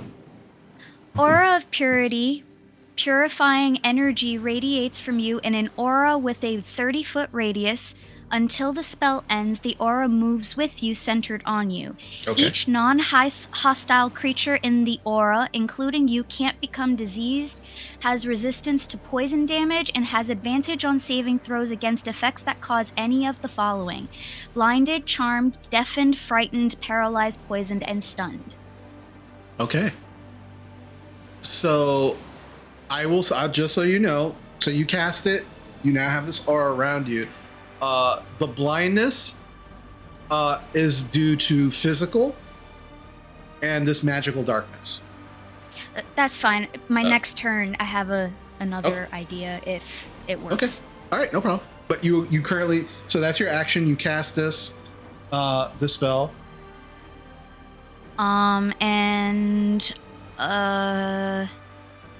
I don't really have a bonus action as of right now, so that's going to be the end of my turn. Alrighty. So that's the end of your turn. Alright. As all of this is happening,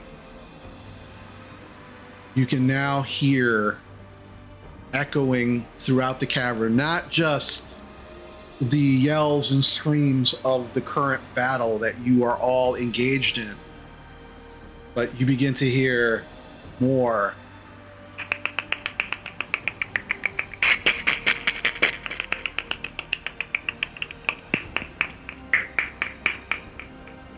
All throughout. But none of you can see. So, but you can hear it without a doubt. Which brings us back to the top of the round. However, it's 9:40. So we're going to take a break. And then we'll come back to the fight. So we're going to take a quick break, everybody. These folks are still in the middle of a fight, so we'll see what happens when we come back. And we will take it from there. So stick with us. We'll be back soon.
All right, folks, and we're back. All right, so we are back in this battle. You are currently fighting what you heard Thomas refer to as Dark Mantles. All right, and we're at the top of the round. Rowan, it is your turn. What would you like to do? Rowan is very blind, but she wants to help her friend breathe. So, I don't know where I am in relation to Leah in the boat. You're right next to her. So I'm going to dispense with that stupid rock spell and just go for a grapple. Who's deleting my circles? Wrong tool, sorry. I fixed. Okay. Rowan, what are you going to do? I want to grapple this thing and try to pull it off of Leah's head. Okay, make a strength check at disadvantage.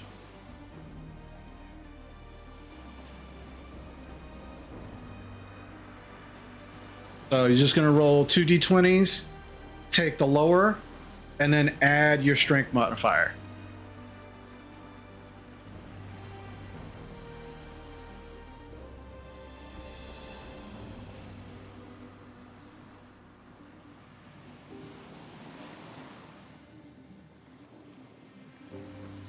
I got a nat 1. Okay, yeah, you go to reach for it, and you go to grab it, and you know where Leah is, and you go, but it's just covered in this slime that you can't get a firm grip on it, and your hands just keep sliding off of it. So unfortunately, you are not able to pull it off. That is your action.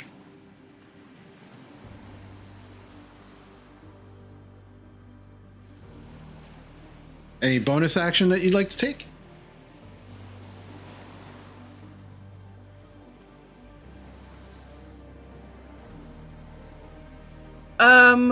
Sure. So, what would you like to do? Oh, we gotta get this moving. What do you want to do? What do you want to do? Can I wild shape again? That's normally, is that an action or a bonus action? I thought it was a bonus action, but I think it's an action.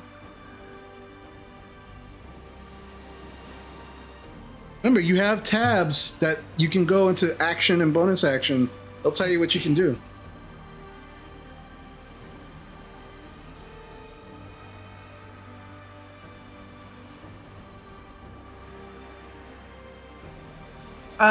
Yeah, there's not much I can do. Alrighty. Okay, so that is Roadster's Squall. It is your turn. Galen on deck. I heard Thomas, what seemingly muffled, right? No, that was Jerome on the other boat. You saw, before it got dark, you saw this thing drop down, envelop Sora's head, and Sora. then darkness. Right. We're only within 5 feet of each other, so I'm gonna reach over for Sora's head and just rip it off. Okay, make a strength check at disadvantage for me, please. Because again, you're reaching in the dark trying to grab it. 11. Yeah, unfortunately, this one also has is coated in this slime, and you can't get a good grip on it, and your hands just keep sliding right off, unfortunately.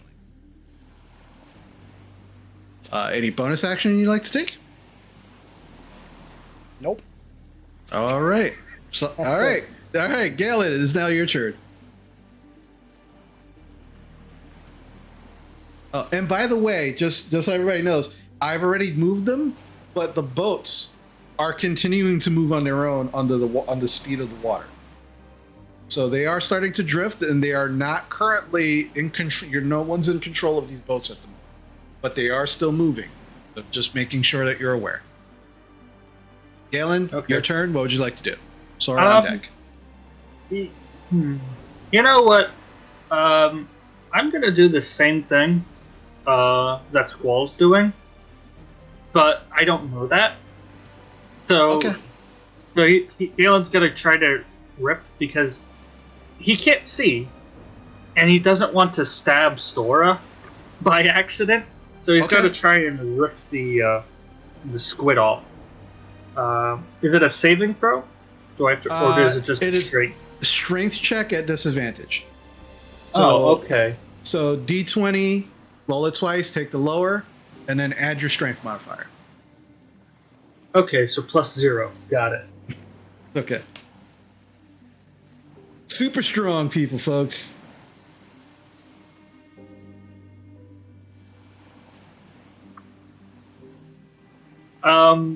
I seem to get entangled to Squall. I rolled a natural 1. Somehow, our arms interlock. And though this might be a very touching moment for him and Squall, this is not the time. Yeah, you feel somebody grab your hand, Squall, in a very, very seductive and loving way. You don't know whose arm it is, and it's a little weird. But it does eventually pull back, but it does that lingering, like,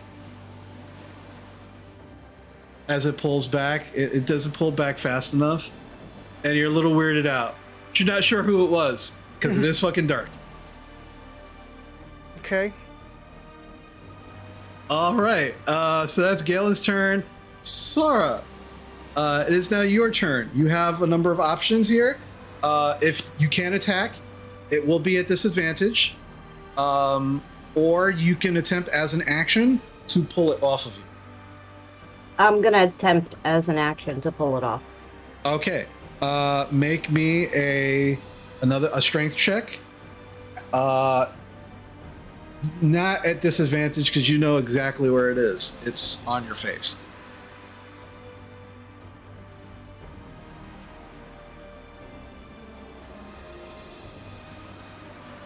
Everything is lagging.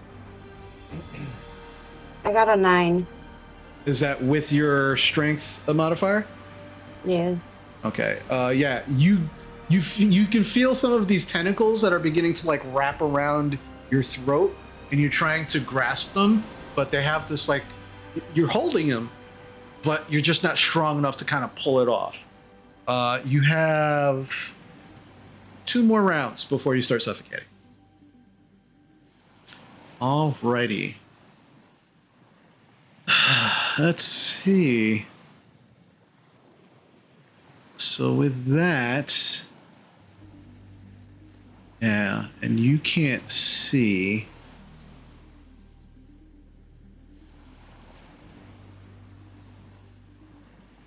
Five, 10, 15, 20, 25. Okay.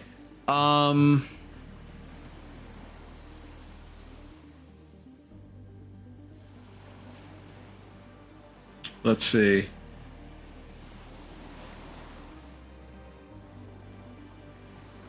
I want to make sure that I do this correctly. All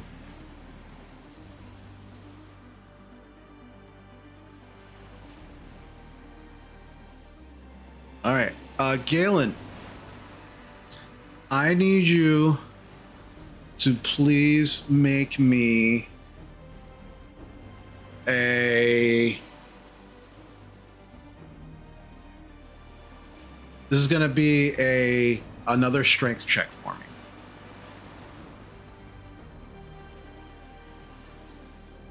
Advantage, disadvantage? Nope, straight roll. Got it.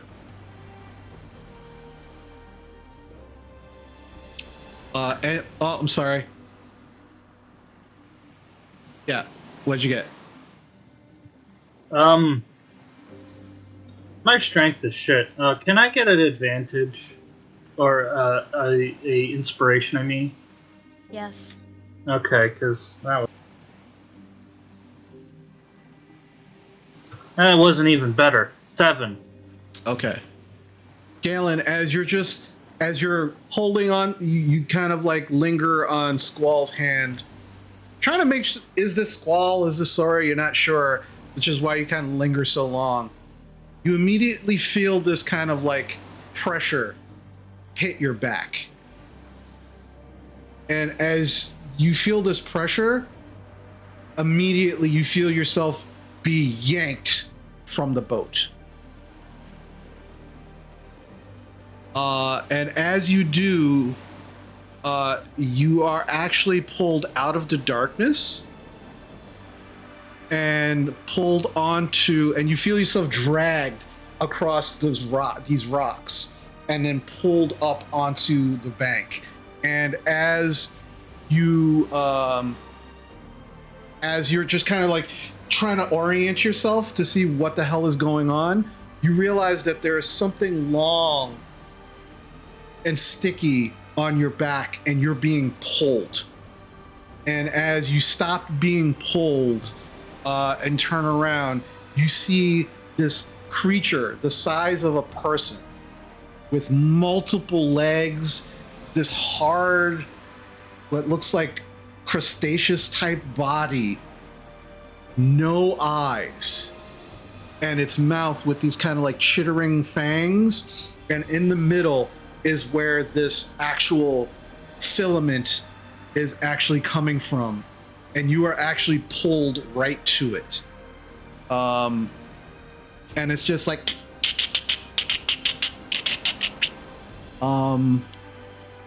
and as it pulls you to it, it will take, let's see,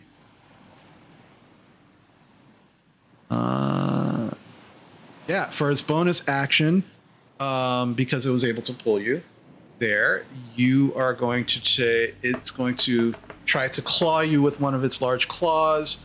I think a 13 misses. Yes. Okay. But that was his bonus action. And that's all it could do at the moment. You are considered grappled, as you are just kind of like, you're trying to pull away from this, and it's just kind of like you're stuck to it. Are my hands free? Or yeah, your hands are free. But you are kind of like stuck, and as you turn, like this filament sticks to your ribs, and wherever you're turning into it, it is actually continuing to stick to you. But that was its action and bonus action, and it seems very eager to eat you, or at least attack you. And you can see further down there is another one, just kind of like at the edge, just kind of seems to be waiting for something. Is it looking at me, or is it looking at the giant black? It's faced away from you. The one. Let me actually name them so you can actually. So B, the one that is B, is Billy. Is faced away from you and seems to be waiting for something. But Albert there is definitely focused on going after you. Alrighty. So that's their turn. It is now Thomas's and Jerome's turn. Thomas is going to try and pull this thing off of Sora's head. It's going to be at disadvantage though. Yeah, unfortunately he's yanking on it, but unfortunately it's just too slimy and his hands just keep coming loose. And you Squall, you can hear fuck. And then Jerome is currently being attacked by one. He's going to use his action to try and get it off. And Jerome is going to roll.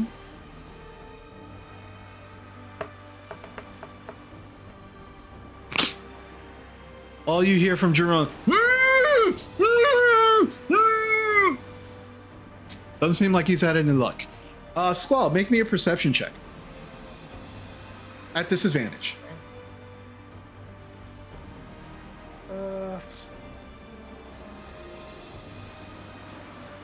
11. 11. That's actually not bad. You heard Galen beside you go, "Ooh!" And then there was a splash of water. And you don't hear Galen anymore. Okay. Galen, you did, by the way, get dragged through the water as well, while you were being yanked up onto the shore. Alrighty, Leah, it is now your turn. Once again, you are engulfed, you are blinded, you are taking damage by these creatures.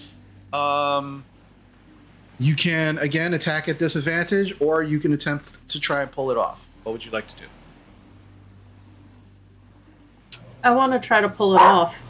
Does that count as an attack? That would be your action to try and pull it off. Yeah. All right. So roll me a strength check, please. So D20 and add your strength modifier.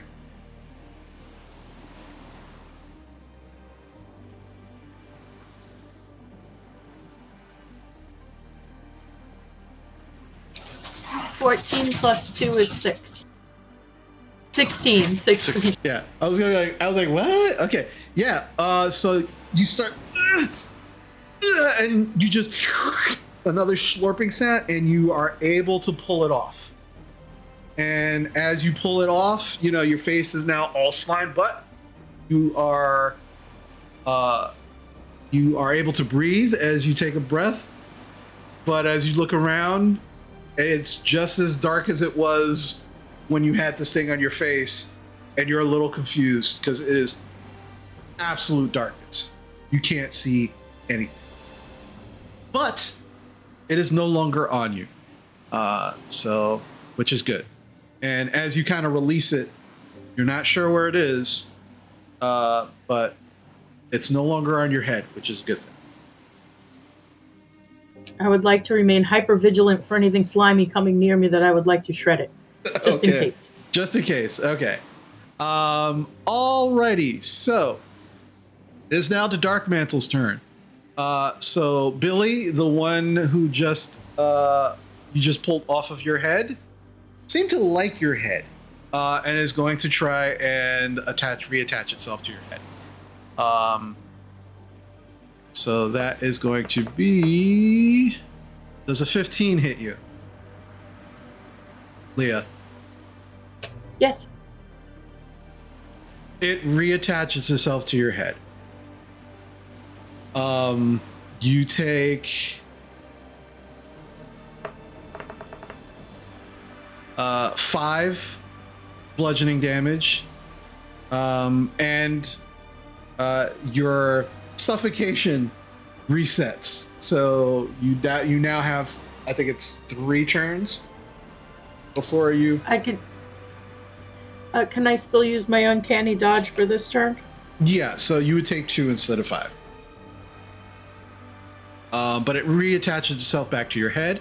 The one on Jerome, it's advantage because it's already attached to him. Yeah, it will. That will just hit Jerome. And Jerome will take 5 bludgeoning damage. And the one on Sora has advantage. And so does an 11 hit you, Sora?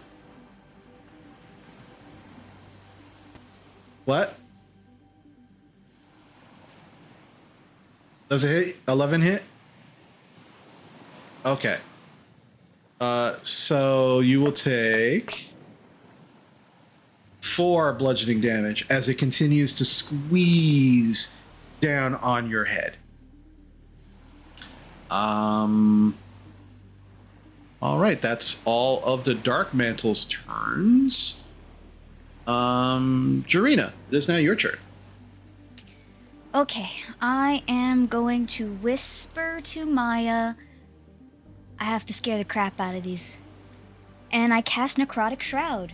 Now, just a reminder, I did cast Aura of Purity my last round. So each non-hostile creature within the 30-foot radius has advantage on saving throws against being frightened. Okay. Is your Sorry. Is your Necrotic Shroud based on sight? Once per long... No, it's not once. Now it's 2. Nope. I can just transform. No. What I mean is, do creatures around you have to see you in order to be frightened? No, it just says causing all within 10 feet to make a charisma saving throw. Or be frightened until the end of my turn. Nothing about sight. Okay. So I need Rowan and Leah and Jerome and Maya will roll charisma saving throws at advantage. They have to beat a 12. All right, so let me roll for Jerome. You want me to roll for Maya? Yeah, go ahead. Roll for Maya.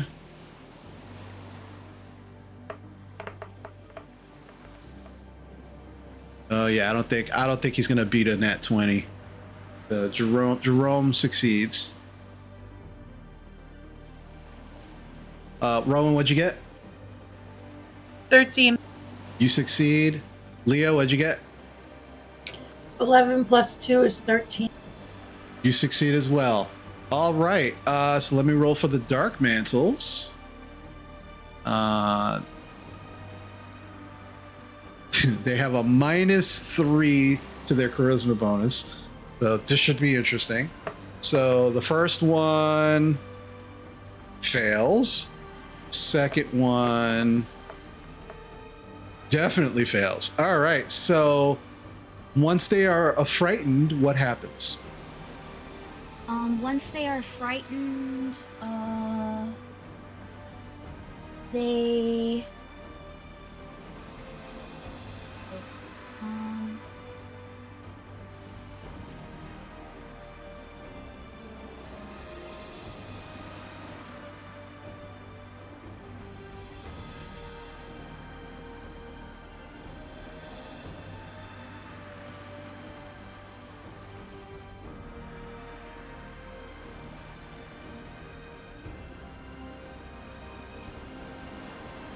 All right, so essentially. Oh, sorry. I thought I was pressing the right button. My bad.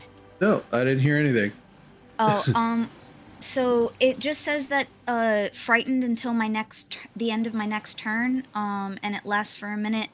I only get extra necrotic damage on my next turn. Okay, so they are on my turn. All right, so they are currently considered frightened. Which gives them... Oh, this is interesting.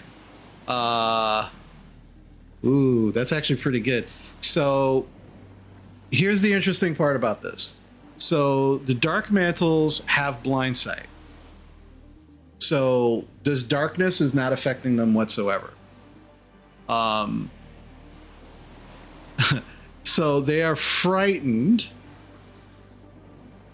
which specifically means a frightened creature has disadvantage on ability checks and attack rolls while the source of its fear is within sight. So if they didn't have blind sight, they would not be affected, but because they do, they will be frightened of you, which means that they have disadvantage and they can't get any closer to you. No, they don't necessarily run, but they can't get any closer to you. And while you're still in sight, and they have blind sight and multiple eyes, they are going to be frightened of you. It's perfect. So that's really cool. All right. Awesome. All right. So anything else? I do have a bonus action, and I am going to harness divinity one last time to get a level 2 spell slot back. Okay. And I'm going to end my turn. All righty. Okay. At this point in time, you all continue to hear all around you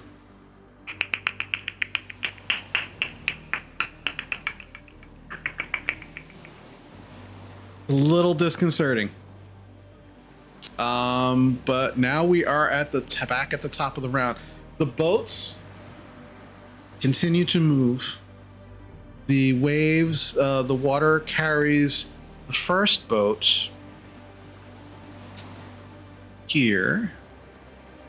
This boat moves this way because they're not being controlled at this point in time. Actually, no, that would stay there. Because, oh no, it is on Leah's head again. So it's there. And then, as it moves, as the boats move, the darkness continues to move. Galen, you are engulfed in darkness. Because the darkness seems to be moving with the dark mantles, as if it is focused on them specifically, which it is. This is a shitty day. Yeah, you're engulfed in that darkness. 5, 10, 15, 5, 10, 15. Okay, perfect. Alrighty, top of the round. Rowan, it is now your turn. What would you like to do? Well, let me see.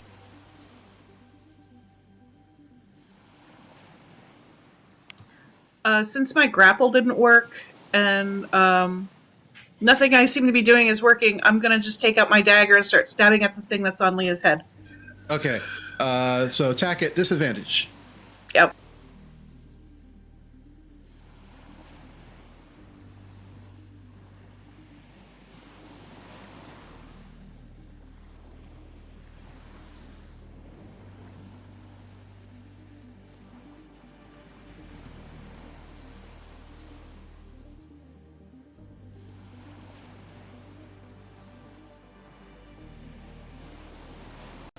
What you get? 9. Unfortunately, that does not hit. You go swinging wild into the darkness, and unfortunately, do not make purchase with your dagger. Anything else you want to try? Bonus action?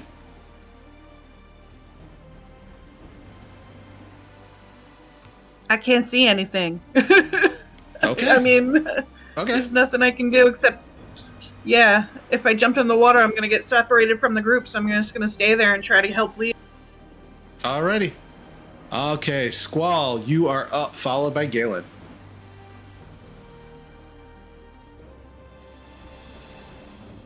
I'm gonna try again with this one on Sora here. Go for a grapple attempt. Okay, strength check at disadvantage. Do we still have any group inspos?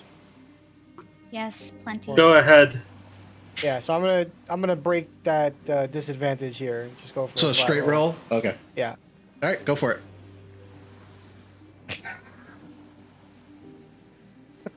Do I even want to know? That one. Oh yeah, you reach out to try and grab it, and you don't even, just completely not touching anything. You're just like, fuck, where did it go? And somehow you're not sure if it's the boat being pulled that kind of disoriented you, but unfortunately you just grab air. You molest Tom. Got it. Nope, there is no molestation of Tom. He just grabs grabs air. Unfortunately. This is getting frustrating. Yeah, you get the feeling that these animals are in their natural environment, and this is their mode of attack. They can clearly attack in the darkness, knowing that other creatures can't. I'm going to... Damn. And I'm standing in a pit of darkness. I'm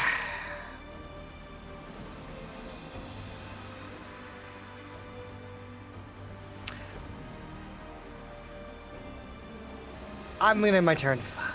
I don't know how to deal with this situation. I'm really banking on taking this guy's head off, but... Okay, no problem. All right, next up is Galen. Cast more darkness. You're gonna cast more darkness?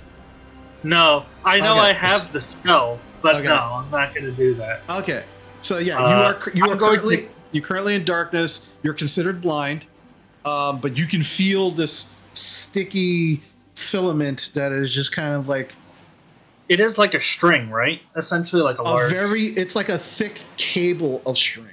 Like it is not like a tiny bit of string. It is thick and is very sticky and is wrapped around you. I am going to use the one thing that might actually do something and not stick at the same time, and I'm going to use my magic dagger and attack the string or the cable. Okay, roll to attack the string. Okay. Just a normal roll because I know exactly where it is. This actually, hold on a second. Because it is just in front of me. But you are in darkness, so it will, unfortunately, it will be a disadvantage. Son of a bitch. All right, I'm gonna, because I really don't want to die here. I'm going to. Is it okay if I use an inspo and just cancel that disadvantage? No. Okay. I got one thumbs up. I'm gonna. Here goes nothing. Okay. All right. 16 to hit. Does hit the filament. Okay. That is 7 damage. Okay. All right. So you're just kind of like you pretty much know where it is, and you just slice, and you feel the dagger cut through. There is some resistance to the dagger, but you are able to push through it and slice the filament off, and you feel yourself come free. You still have filament stuck to you, but you are not attached to it anymore. And I'm going to run this way. I'm just going to run this way and hope I get out of the darkness. All right. Go for it. Actually, no. Or don't. But where are you going? You know what are you doing? Fuck it. What are you doing? Let's see what the rolls do. I'm going to go here. Okay. I am out. So you run, and you're still in the dark, but you're not in absolute darkness, and your dark vision kicks on, and you can now see this kind of creature still there, and the filament, you watch it kind of sucks it back into its mouth. And I also realized that if I kept running, I would have fallen off the short cliff, wouldn't I? All right, so I'm going to go behind this guy. Okay. And I'm going to unleash on this thing. So I used one attack, so I'm going to use my second attack on this guy. All right.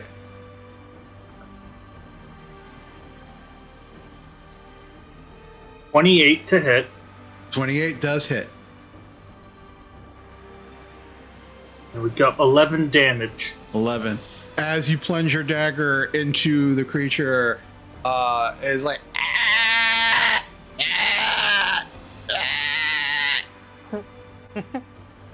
I am going to use Flurry of Blows and attack this guy multiple times in the exact same spot I stabbed into it. Okay, go for it.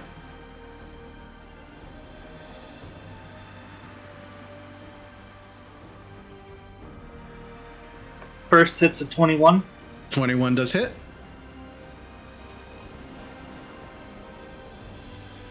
Second attack is an 11. 11 does not hit.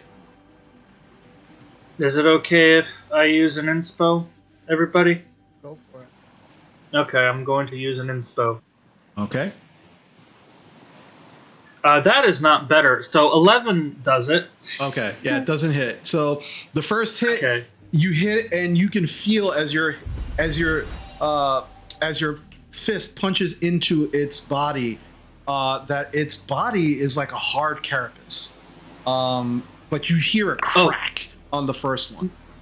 Oh no! The damage is 8. But what I rolled, because I rolled twice, I rolled to attack. Twice. Yeah, my damage was okay. No. I understand that. Your first hit. Your second one didn't. So your first hit, as you punched it, you felt how hard the body was, like a exoskeleton. And you heard a definite crack. But the second one, you hit it in a harder spot on the carapace, and unfortunately, there was no crack or damage. So you said 8 damage? Yep. Okay. And you just continue hearing, and the rest of you can hear that noise echoing throughout the cavern. All right. All right. So Galen, that's your turn.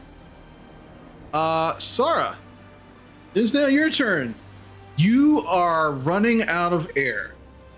It is getting harder and harder for you to breathe. This thing is still on your head. What would you like to do?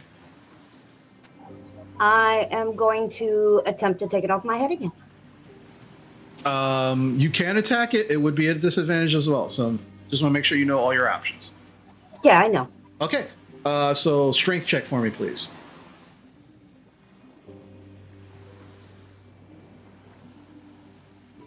Can I use a group? Sure. Wow.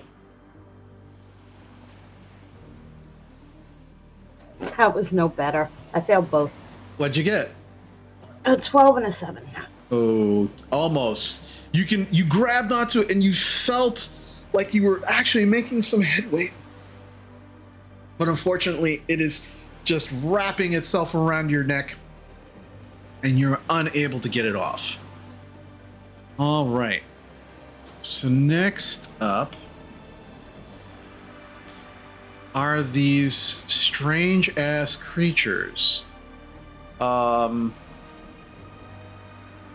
Galen, the one in front of you spins around from your attack and is definitely going to try to attack you again, this time with its claws. It has a multi-attack, so it will attack you 2 times.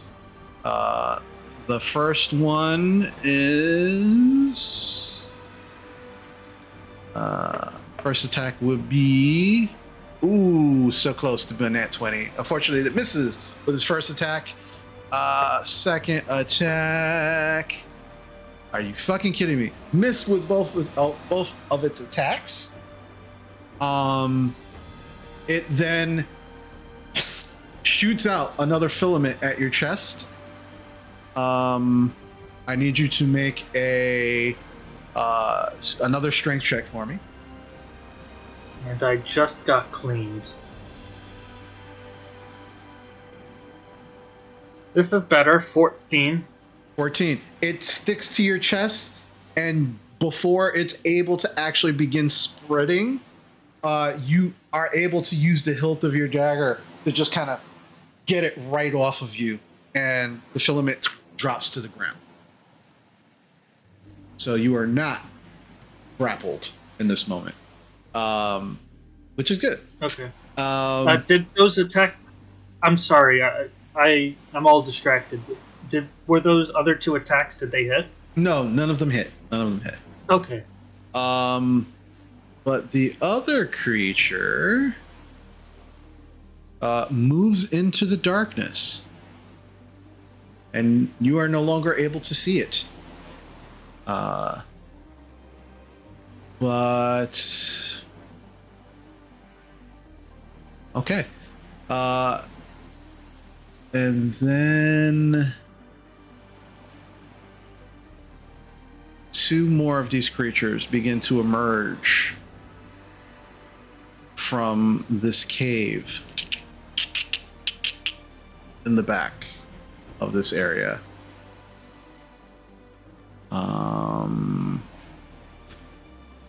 Let's see, make sure everybody can see what's going on. All right. So that's going to be Charlie. That one's going to be Doofus. And they kind of emerge.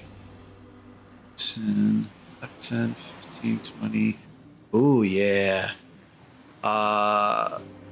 Rowan, I need you to make me a strength check, please.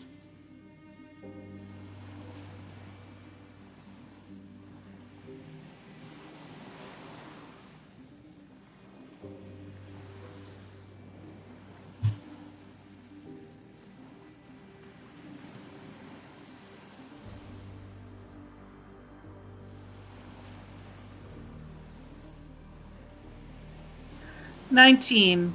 19. You feel something hit you in the back. This pressure just smack you in the back with the splatting sound. And you feel like something is trying to yank you and pull you, but you just kind of pull forward. It's still attached to you, but it has not pulled you or yanked you out of the boat. So you'll be able to do something about that on your turn. Is that on my back? It's on your back currently. Okay. So let me just draw a line so we are aware that it is attached to you. Ooh, I like that. Alrighty. And then the other one. Yeah, the other one is going to begin crawling up the wall. And kind of disappears from sight. That's Doofus. Alrighty. So that's their turn. Alright, Jerome is gonna attempt to get this goddamn thing off of his goddamn head. He is sick of this shit. And ooh, thankfully, yeah, he is able to get it off. And just, fucking shit. But currently is able to pull it off, which is a good thing. But that is his action. And then, yeah, this, and then Thomas is going to attempt to pull yours off, Sarah. Actually, no. He's not going to try to pull it off. He's going to try and fucking attack it. He pulls out his blade, and Let's go, Thomas. And he makes 3 attacks at disadvantage on this thing on your head. So the first one, ooh, even at disadvantage, hits. So it will take the first hit. Come on, why aren't you rolling? What's going on? Give me damage, damn it. There we go. So first hit is a 6. All right, he's gonna try to attack for second hits. Ooh, another dirty 20. Hits for 5, so that's 11. And then for his last hits, even at disadvantage, hits again with a 13. And come on, give me the goddamn roll. 9, so it's 11, 9. Ooh, this thing is on death's door. But unfortunately, it is still attached to your head and squeezing Sora. This is my 3rd round with this thing on my head. Mm-hmm. we'll start doing suffocation next round. So hold on, that is which one? That's Charlie. So that was 11 and then 9. Oh, wait a minute. He didn't add his sneak attack damage. Sneaky. That's dead dark man. That is an extra 19 damage from his sneak attack. Nice. Sora, you feel this creature slough off of your face and hit the bottom of the boat. And as it does, the darkness disappears from and yet you are able to breathe once again. Let me get rid of this darkness here. And as you are now Squall, you're still in darkness, unfortunately. As you are just on the edge of the other boat's darkness. Right. But Sora, you can currently see there is some kind of creature on the bank that your boat is very, very close to, and it's big. It's about the size of a person. What the fuck is that? Yeah, it's just like it's hanging on the side of the bank. Alrighty.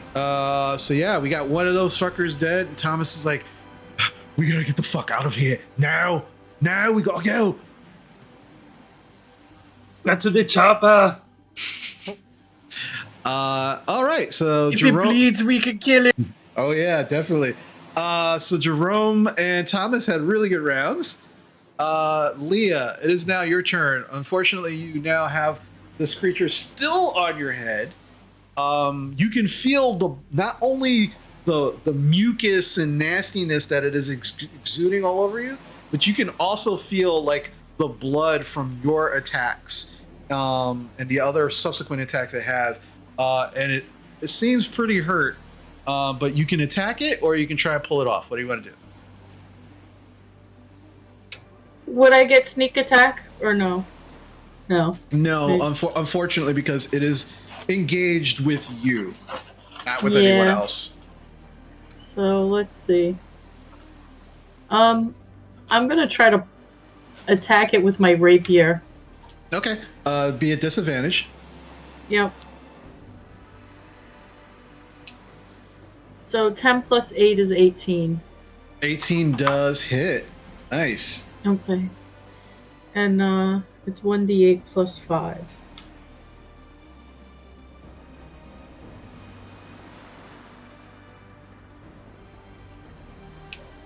So it's 7 plus 5 is 13. 13. And as you kind of stab it, you just start, this jerky stabbing motion with your rapier. You feel it just seize up suddenly and then loosen and begins to slough off of your face and fall into the floor of the boat, dispelling the magical darkness that it had around it. Let me get rid of it.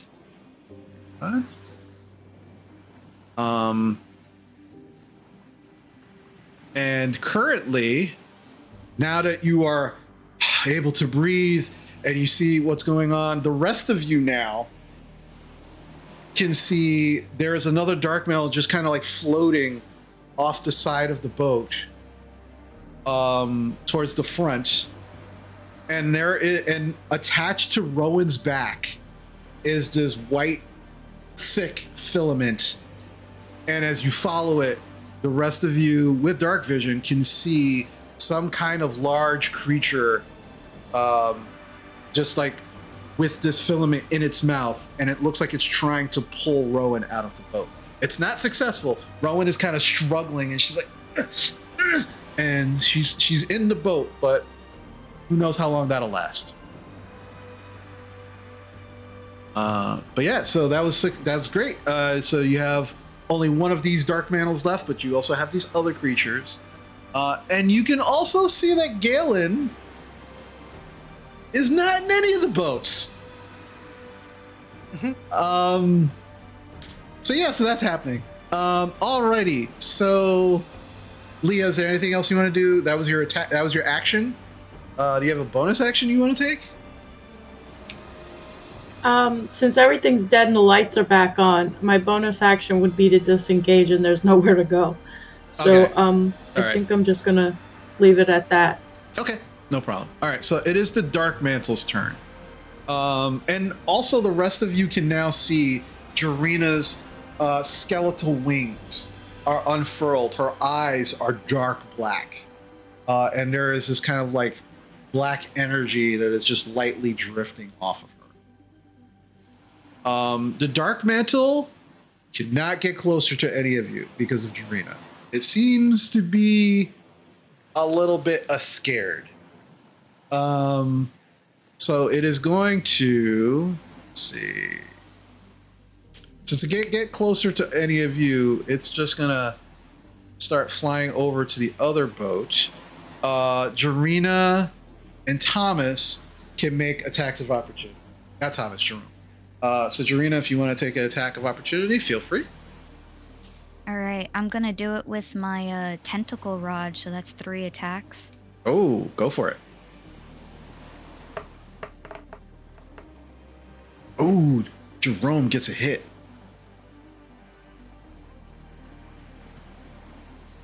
All right. That's plus 9. So that's 16 to hit. That hits. Damage is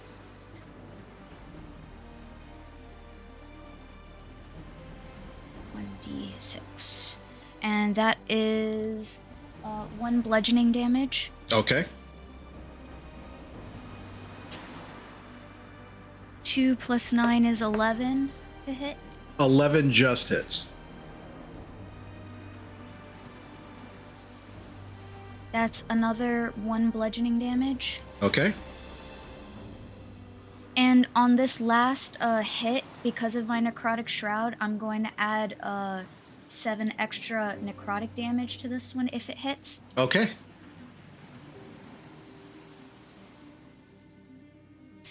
That is a 21, not natural. That definitely hits.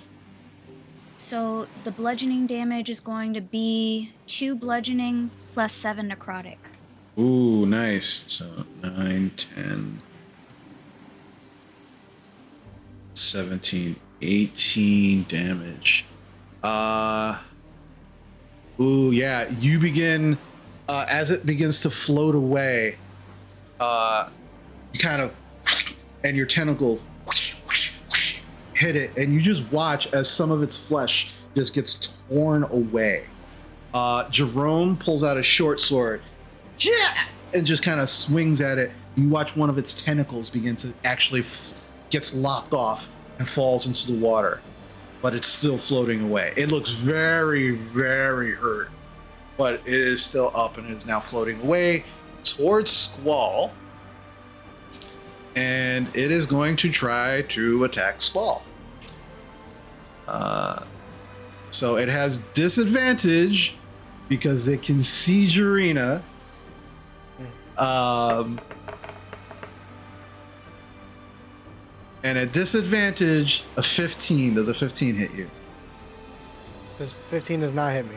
All right. Yeah. So it tries. You see it kind of reach out to your face and try to jump onto your face, and you're able to just kind of like use the flat of your blade to kind of like knock it away, and it just kind of, and it's just still floating there, getting ready to attack. But that's all it could do. Alrighty, and it looks very hurt, like it is dripping gore and blood. And now it is Jarina's turn. Jarina, what would you like to do? Okay, so, it's flying away. Yeah, It's about 10 feet away from you now, like right, hovering right by Squall's face. Okay, I'm going to use my tentacle rod again because it's within 15 feet of me. Okay. That's an 18 to hit with 3 bludgeoning damage. All right. That hits. Second one is a 13 to hit That hits as well. with 5 bludgeoning damage. All right. Last one is a 20 not natural to hit That hits. and with 2 bludgeoning damage. Easy enough. So as your tentacle rod, and now you're watching the rod, and the tentacles extend 10 feet and just tear this dark mantle into calamari pieces. And it just, the pieces just fall into the water and it quickly disappears under the waves. All right. Anything else, Jarina? As a bonus action, no, I'm good. All righty. So as this continues to happen, you all continue to hear and it does not seem to be coming from those creatures on the shore. They are making a different noise. Their noise is more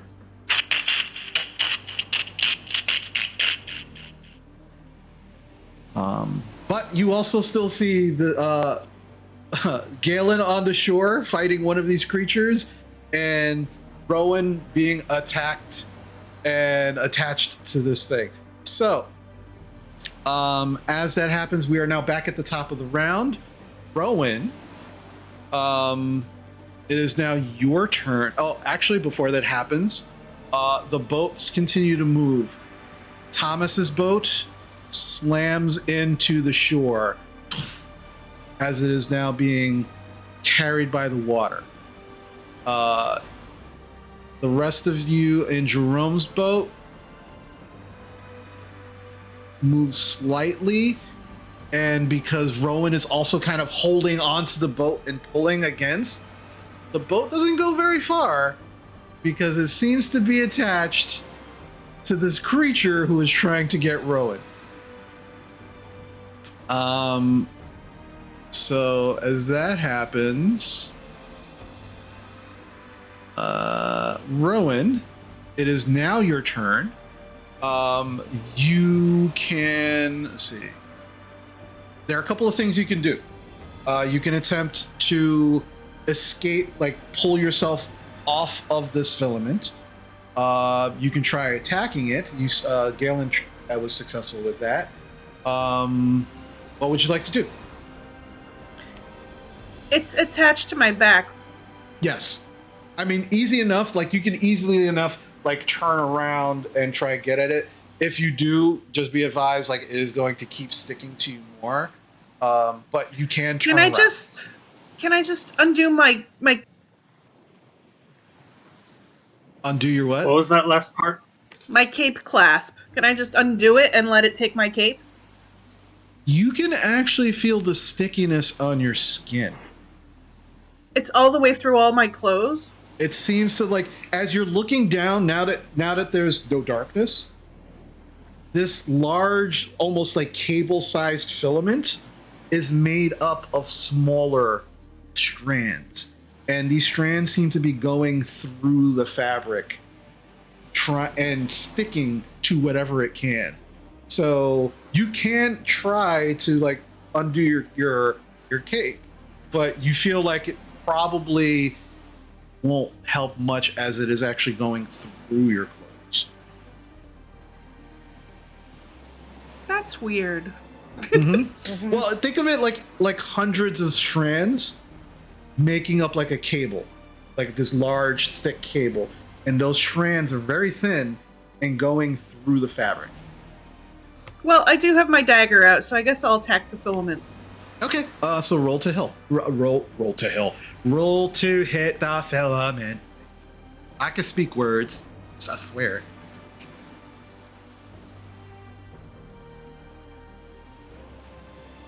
$14.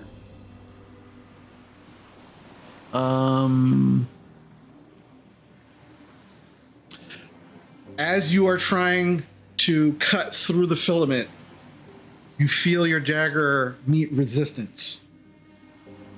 And then it stops. And then it doesn't continue through. And now your dagger is stuck in the filament. And you're doing your damnedest to try and pull it out. You can attempt to pull your dagger out from the filament on your next go. But unfortunately, you do not cut through enough, and you are still attached to it. Gotcha. All right. So let me redraw this thingy. Oh, that's not what I wanted. There we go. No. Okay. I made it all wibbly wobbly by accident, but it looks cool. Alrighty. So, Rowan, that's your turn.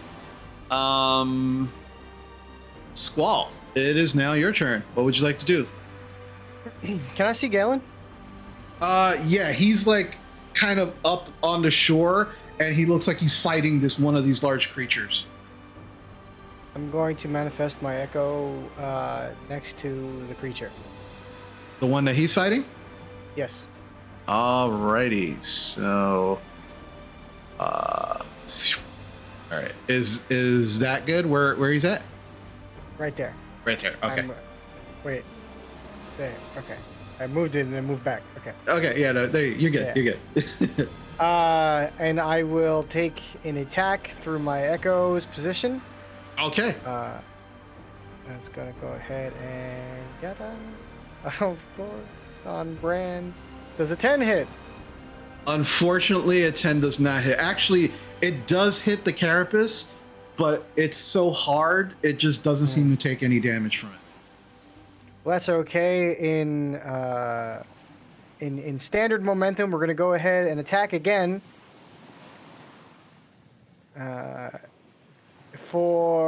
Does a 14 hit?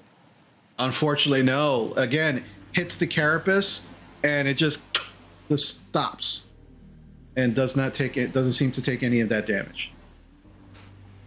Weird. Okay. Then I'm going to. I can't do that.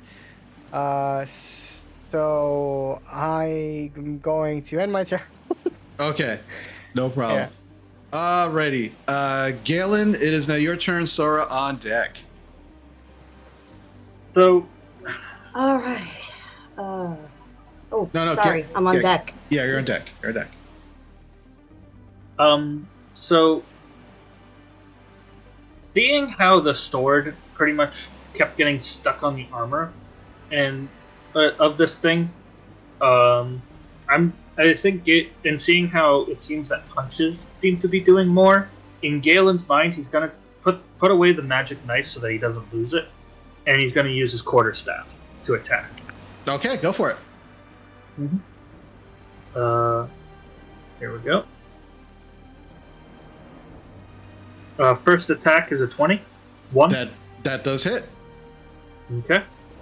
And then second attack. So close. 22 to hit. 22 does hit. All right, now I'm rolling the damage. Roll your damage. First hit is an 11.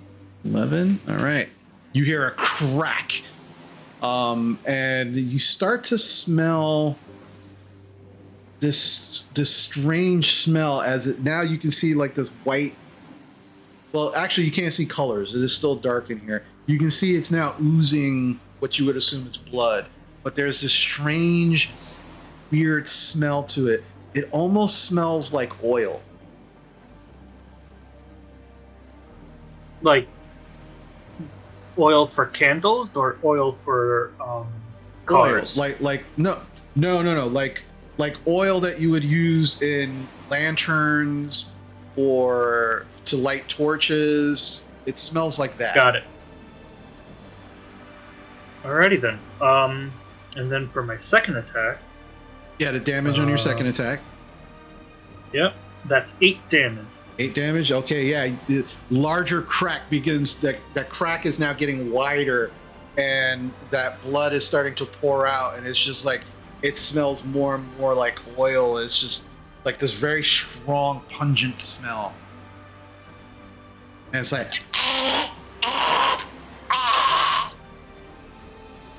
All right. I am going to use a bonus action for my unarmed attack. Actually, for Flurry of Blows, because I don't think it'll die that easily. So, first attack.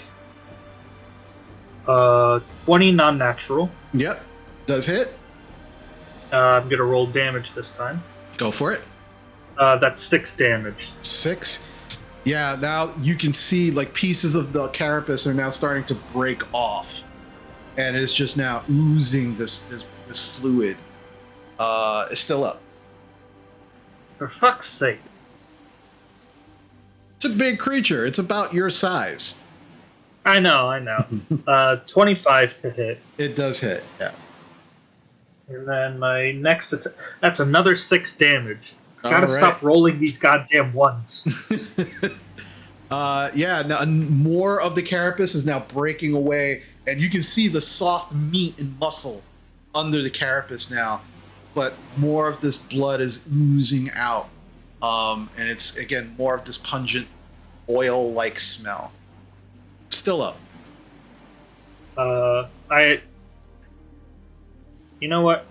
I'm gonna try to move. Well, yeah, that was your action and your bonus action, so you have movement. Should I? No, he hasn't hit me yet. And besides, there's Squall next. There's an echo of Squall. Okay. He's gonna stay there. Because. All right. Do you have flanking because the Econite is there, or No. did we go over this already? Yeah, it doesn't count as an ally to anybody but Squall. Gotcha.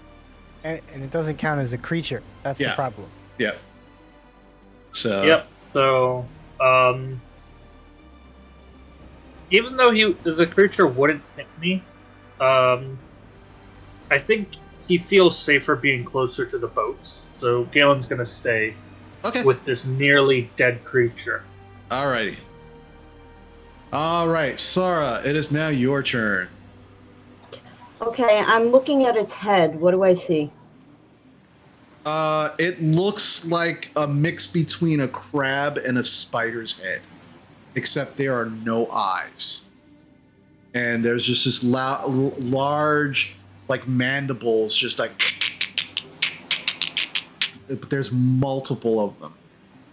And it's, like, hanging on the side. I'm going to cast Magic Missile at level 3. Right at Bart's mandibles, like, going for the mouth. Go for it. So that is at level 3. That is 3, 4, it's 5 darts. 5 darts, yeah.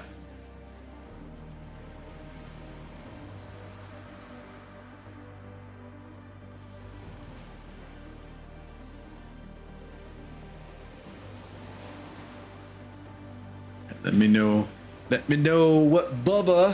how much damage Bubba takes.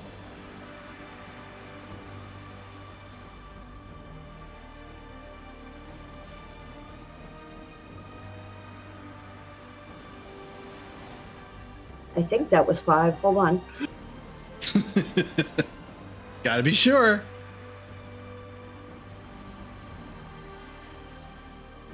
I only Everything's count lagging. 3. Like you only. Well, no. I'm going into the log.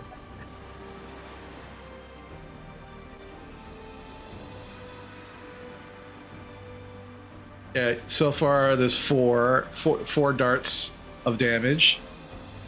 You need one more.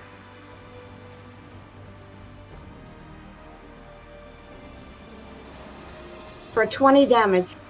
Ooh, nice. Yeah, so the darts leave your hand and just fly, and you hear it. Each dart smacking into its carapace. At the third dart, you hear an audible crack. At the fourth dart, a deeper crack. At the fifth dart, you can now, from where you are, you now smell this kind of like oil, this pungent oil type smell. But it's still up. That was huge damage. Okay, great. Still up though. Yeah, no. I can't really do anything like bonus wise, so I'm gonna end my turn. Alrighty. So at this point, yeah, it is now the creature's turn. Albert is gonna turn around and try to attack the one that's been attacking it successfully, Galen. And so it will do its multi-attack. So first attack is going to be with one of its claws. That's an 8. That's a failure. Second one, 21 to hit. That one does hit. You will take 10 slashing damage as its claw comes across and kind of gashes your arm as it. And then spits another filament at you. You're within 5 feet of it already. Let's see. Yeah, so the filament is now stuck to your chest. You can make... Actually, it's not pulling you, but it wants to grapple you. So you're technically considered grappled in this moment. Technically, I should have done that before I attacked because I would have gotten advantage. But anyways, neither here nor there. I'm not gonna retcon that. But you are now considered grappled in this moment because it's not pulling you because you're right there in front of it. But you are stuck to it at this moment and considered grappled. But it looks very, very hurt. All right, and then. All right, Rowan, I need you to make another strength saving throw, please.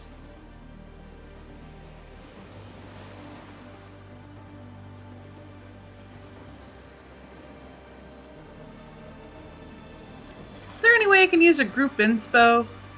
Go right ahead. We have been rolling shit all game. Better. 15. May not be enough. Okay. But it's there. All right, 15. As you are just kind of standing there, Rowan, you feel the filament pull you again. And you just grasp onto the boat. And you're like, ah! And you are it's pulling you, and it's trying to yank you towards it, and it is not working. You are able to withstand the pressure of this filament, but only for so long. But thankfully, right now, you are just like holding onto the boat. It's not pulling you back at all. So that's all it can do. And then Doofus is continuing to do Doofus's thing.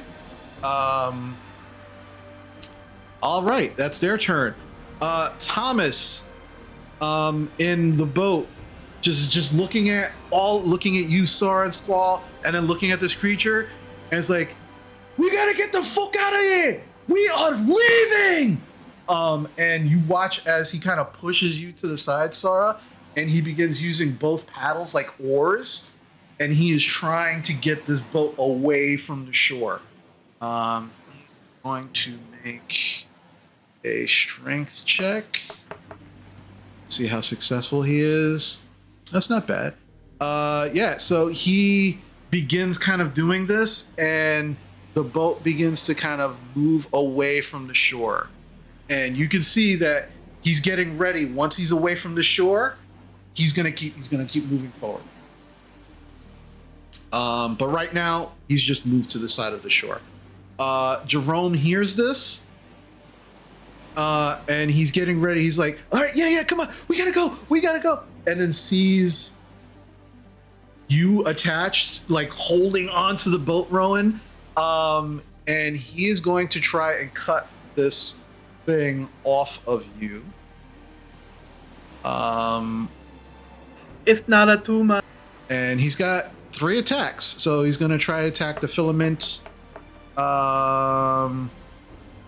First one, he takes the short sword, tries to slice through it, and then he just fuck, and it's just stuck, and he can't get his short sword, so he lets it go. And he pulls out this small crossbow from his side, knocks a dart, and will attempt to shoot and see if he can actually get it free.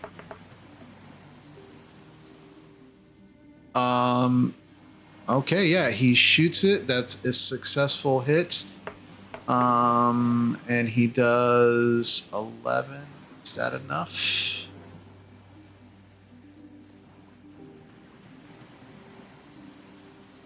Yeah, that is enough. So as he shoots, the filament comes free. And you are no longer stuck to this creature, Rowan. However, you watch your dagger get pulled, and Jerome's short sword falls into the water, still attached to the filament. And you can see that the creature is slowly slurping this filament back into its mouth. So you want to, unless you want to go get it, I will say you might want to take that out of your inventory. Okay. And then Jerome's like, all right, we gotta go. And he does the same thing, grabs both paddles and begins to use them like oars, and he can't move the boat yet, but that's what he's going to start the process of doing. All right, next up is Leah. Leah, it's your turn. What would you like to do? There's one engaged with Galen. Yeah, there's definitely one engaged with Galen. So I'm gonna take a shot at it with my short bow. Okay, would go I for be it. in range? Oh yeah, you're Okay. absolutely in range, and you would definitely get sneak attack on this. You're witnessing the duel of fates with Galen and the spider.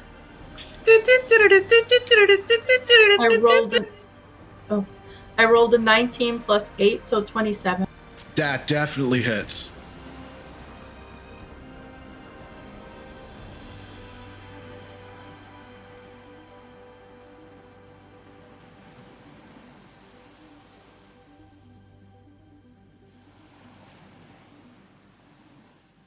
So the first damage is 1d4 plus 5. I rolled a 3 plus 5 is 8.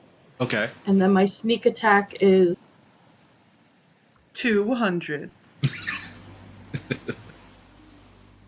No, I think I add more dice now because it's a higher level. Yeah. 4d6. Rogues, man. Rogues, so you get sneak attack, there's no stopping them. Unless you roll all ones.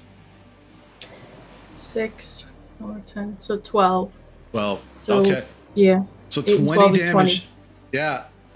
So Galen, as you're kind of preparing for another attack from this creature, out of nowhere, you watch this arrow just right into its head. And you just watch it just slump to the ground. It is now no longer a threat. He just breathes a sigh, but it's not really a sigh of relief because there's still 3 of them that he can see. And Yeah. Like, Yeah, and you can hear Jerome and Thomas both like, come on, we're going now. Alrighty. So that was Leah's turn. That was a great turn. All the Dark Mantles are dead. Jarina, it is now your turn. Wait, Alright. Necrotic Shroud. Whales of the Grave, I mean. Sorry. Oh yeah, Whales of the Grave. Can I hit another guy? Well, yeah, use your sneak attack damage. So you would roll, I think it's 2d6? Sorry, Jarina. Yeah. Necrotic damage to, I guess, whichever one you want to see. So which one do you want to try and hit? The one closest to me. I'm assuming B? they're those little pale white things. Yeah. Yeah. All right, yeah, go for it. So I rolled a 4 and a 6. I don't think there's any edge Yeah. to it. No, that's it. So 10. Yeah, so as you can see this very clearly, Galen, as the arrow hits the creature in the head and it kind of slumps to the ground, you watch this black smoke kind of come out of the wound from its head. And you're like, holy shit, what is that now? And it leaves the creature and flies over to the other creature that's closest to the shore and engulfs it. And as it engulfs it, you just watch these black veins begin to kind of emerge on this creature, and it just... And it seems to take some damage from that smoke. It's still up, unfortunately, but it looks very hurt. Jarina, it is now your turn. Okay, so, what are we calling B? Bubba, that's Bubba.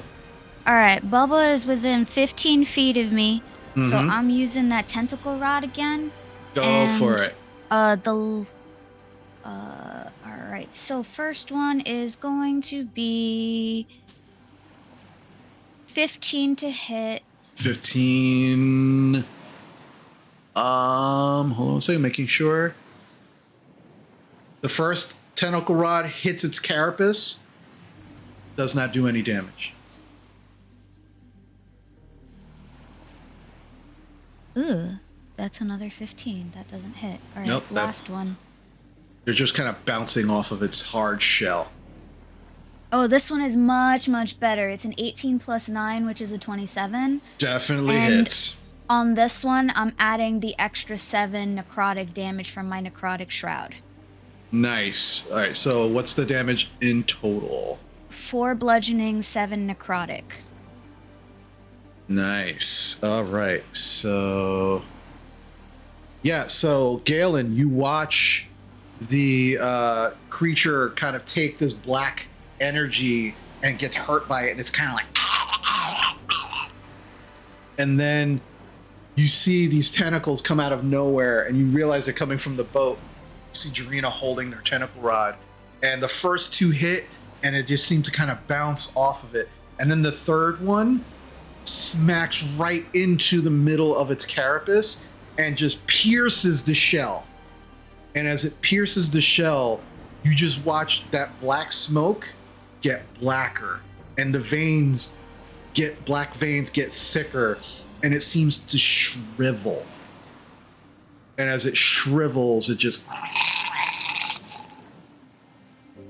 stops moving. I yell out, "Get to the boat now or stay behind." And I end my turn. All right. So as all of this is happening, you all begin to hear, and it sounds like something's falling into the water from behind you. And as you begin turning, you see, it looks like rocks from the ceiling are starting to fall. And as you look up, you can see 1, 2, 3, 4, what look like holes are starting to open up from the top of the ceiling of this cavern. And you don't see what's coming through yet, but as these holes are opening, these rocks are falling in, and you can hear louder.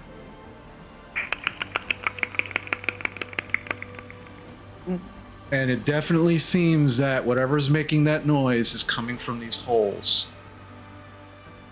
And they're not the creatures that you fought already. And that is where we're going to call it for the evening. Nice cliffhanger. All right, good game, everybody. That was awesome. We still haven't left Zadash. You're getting there. Almost. You're almost there. You're almost there. Yeah, it's almost as if, you know, a place where you need to smuggle things from has natural defenses, and that's why you gotta be quiet. I feel like paddle to the rock. I feel like this is Zadash's final goodbye. That's the name of the next episode. Zadash's final goodbye. Zadash's final goodbye. He's saying peace among worlds. You get a creature, and you get a creature, and you get a creature. You get a face hugger. You get a face hugger. No, I don't want one.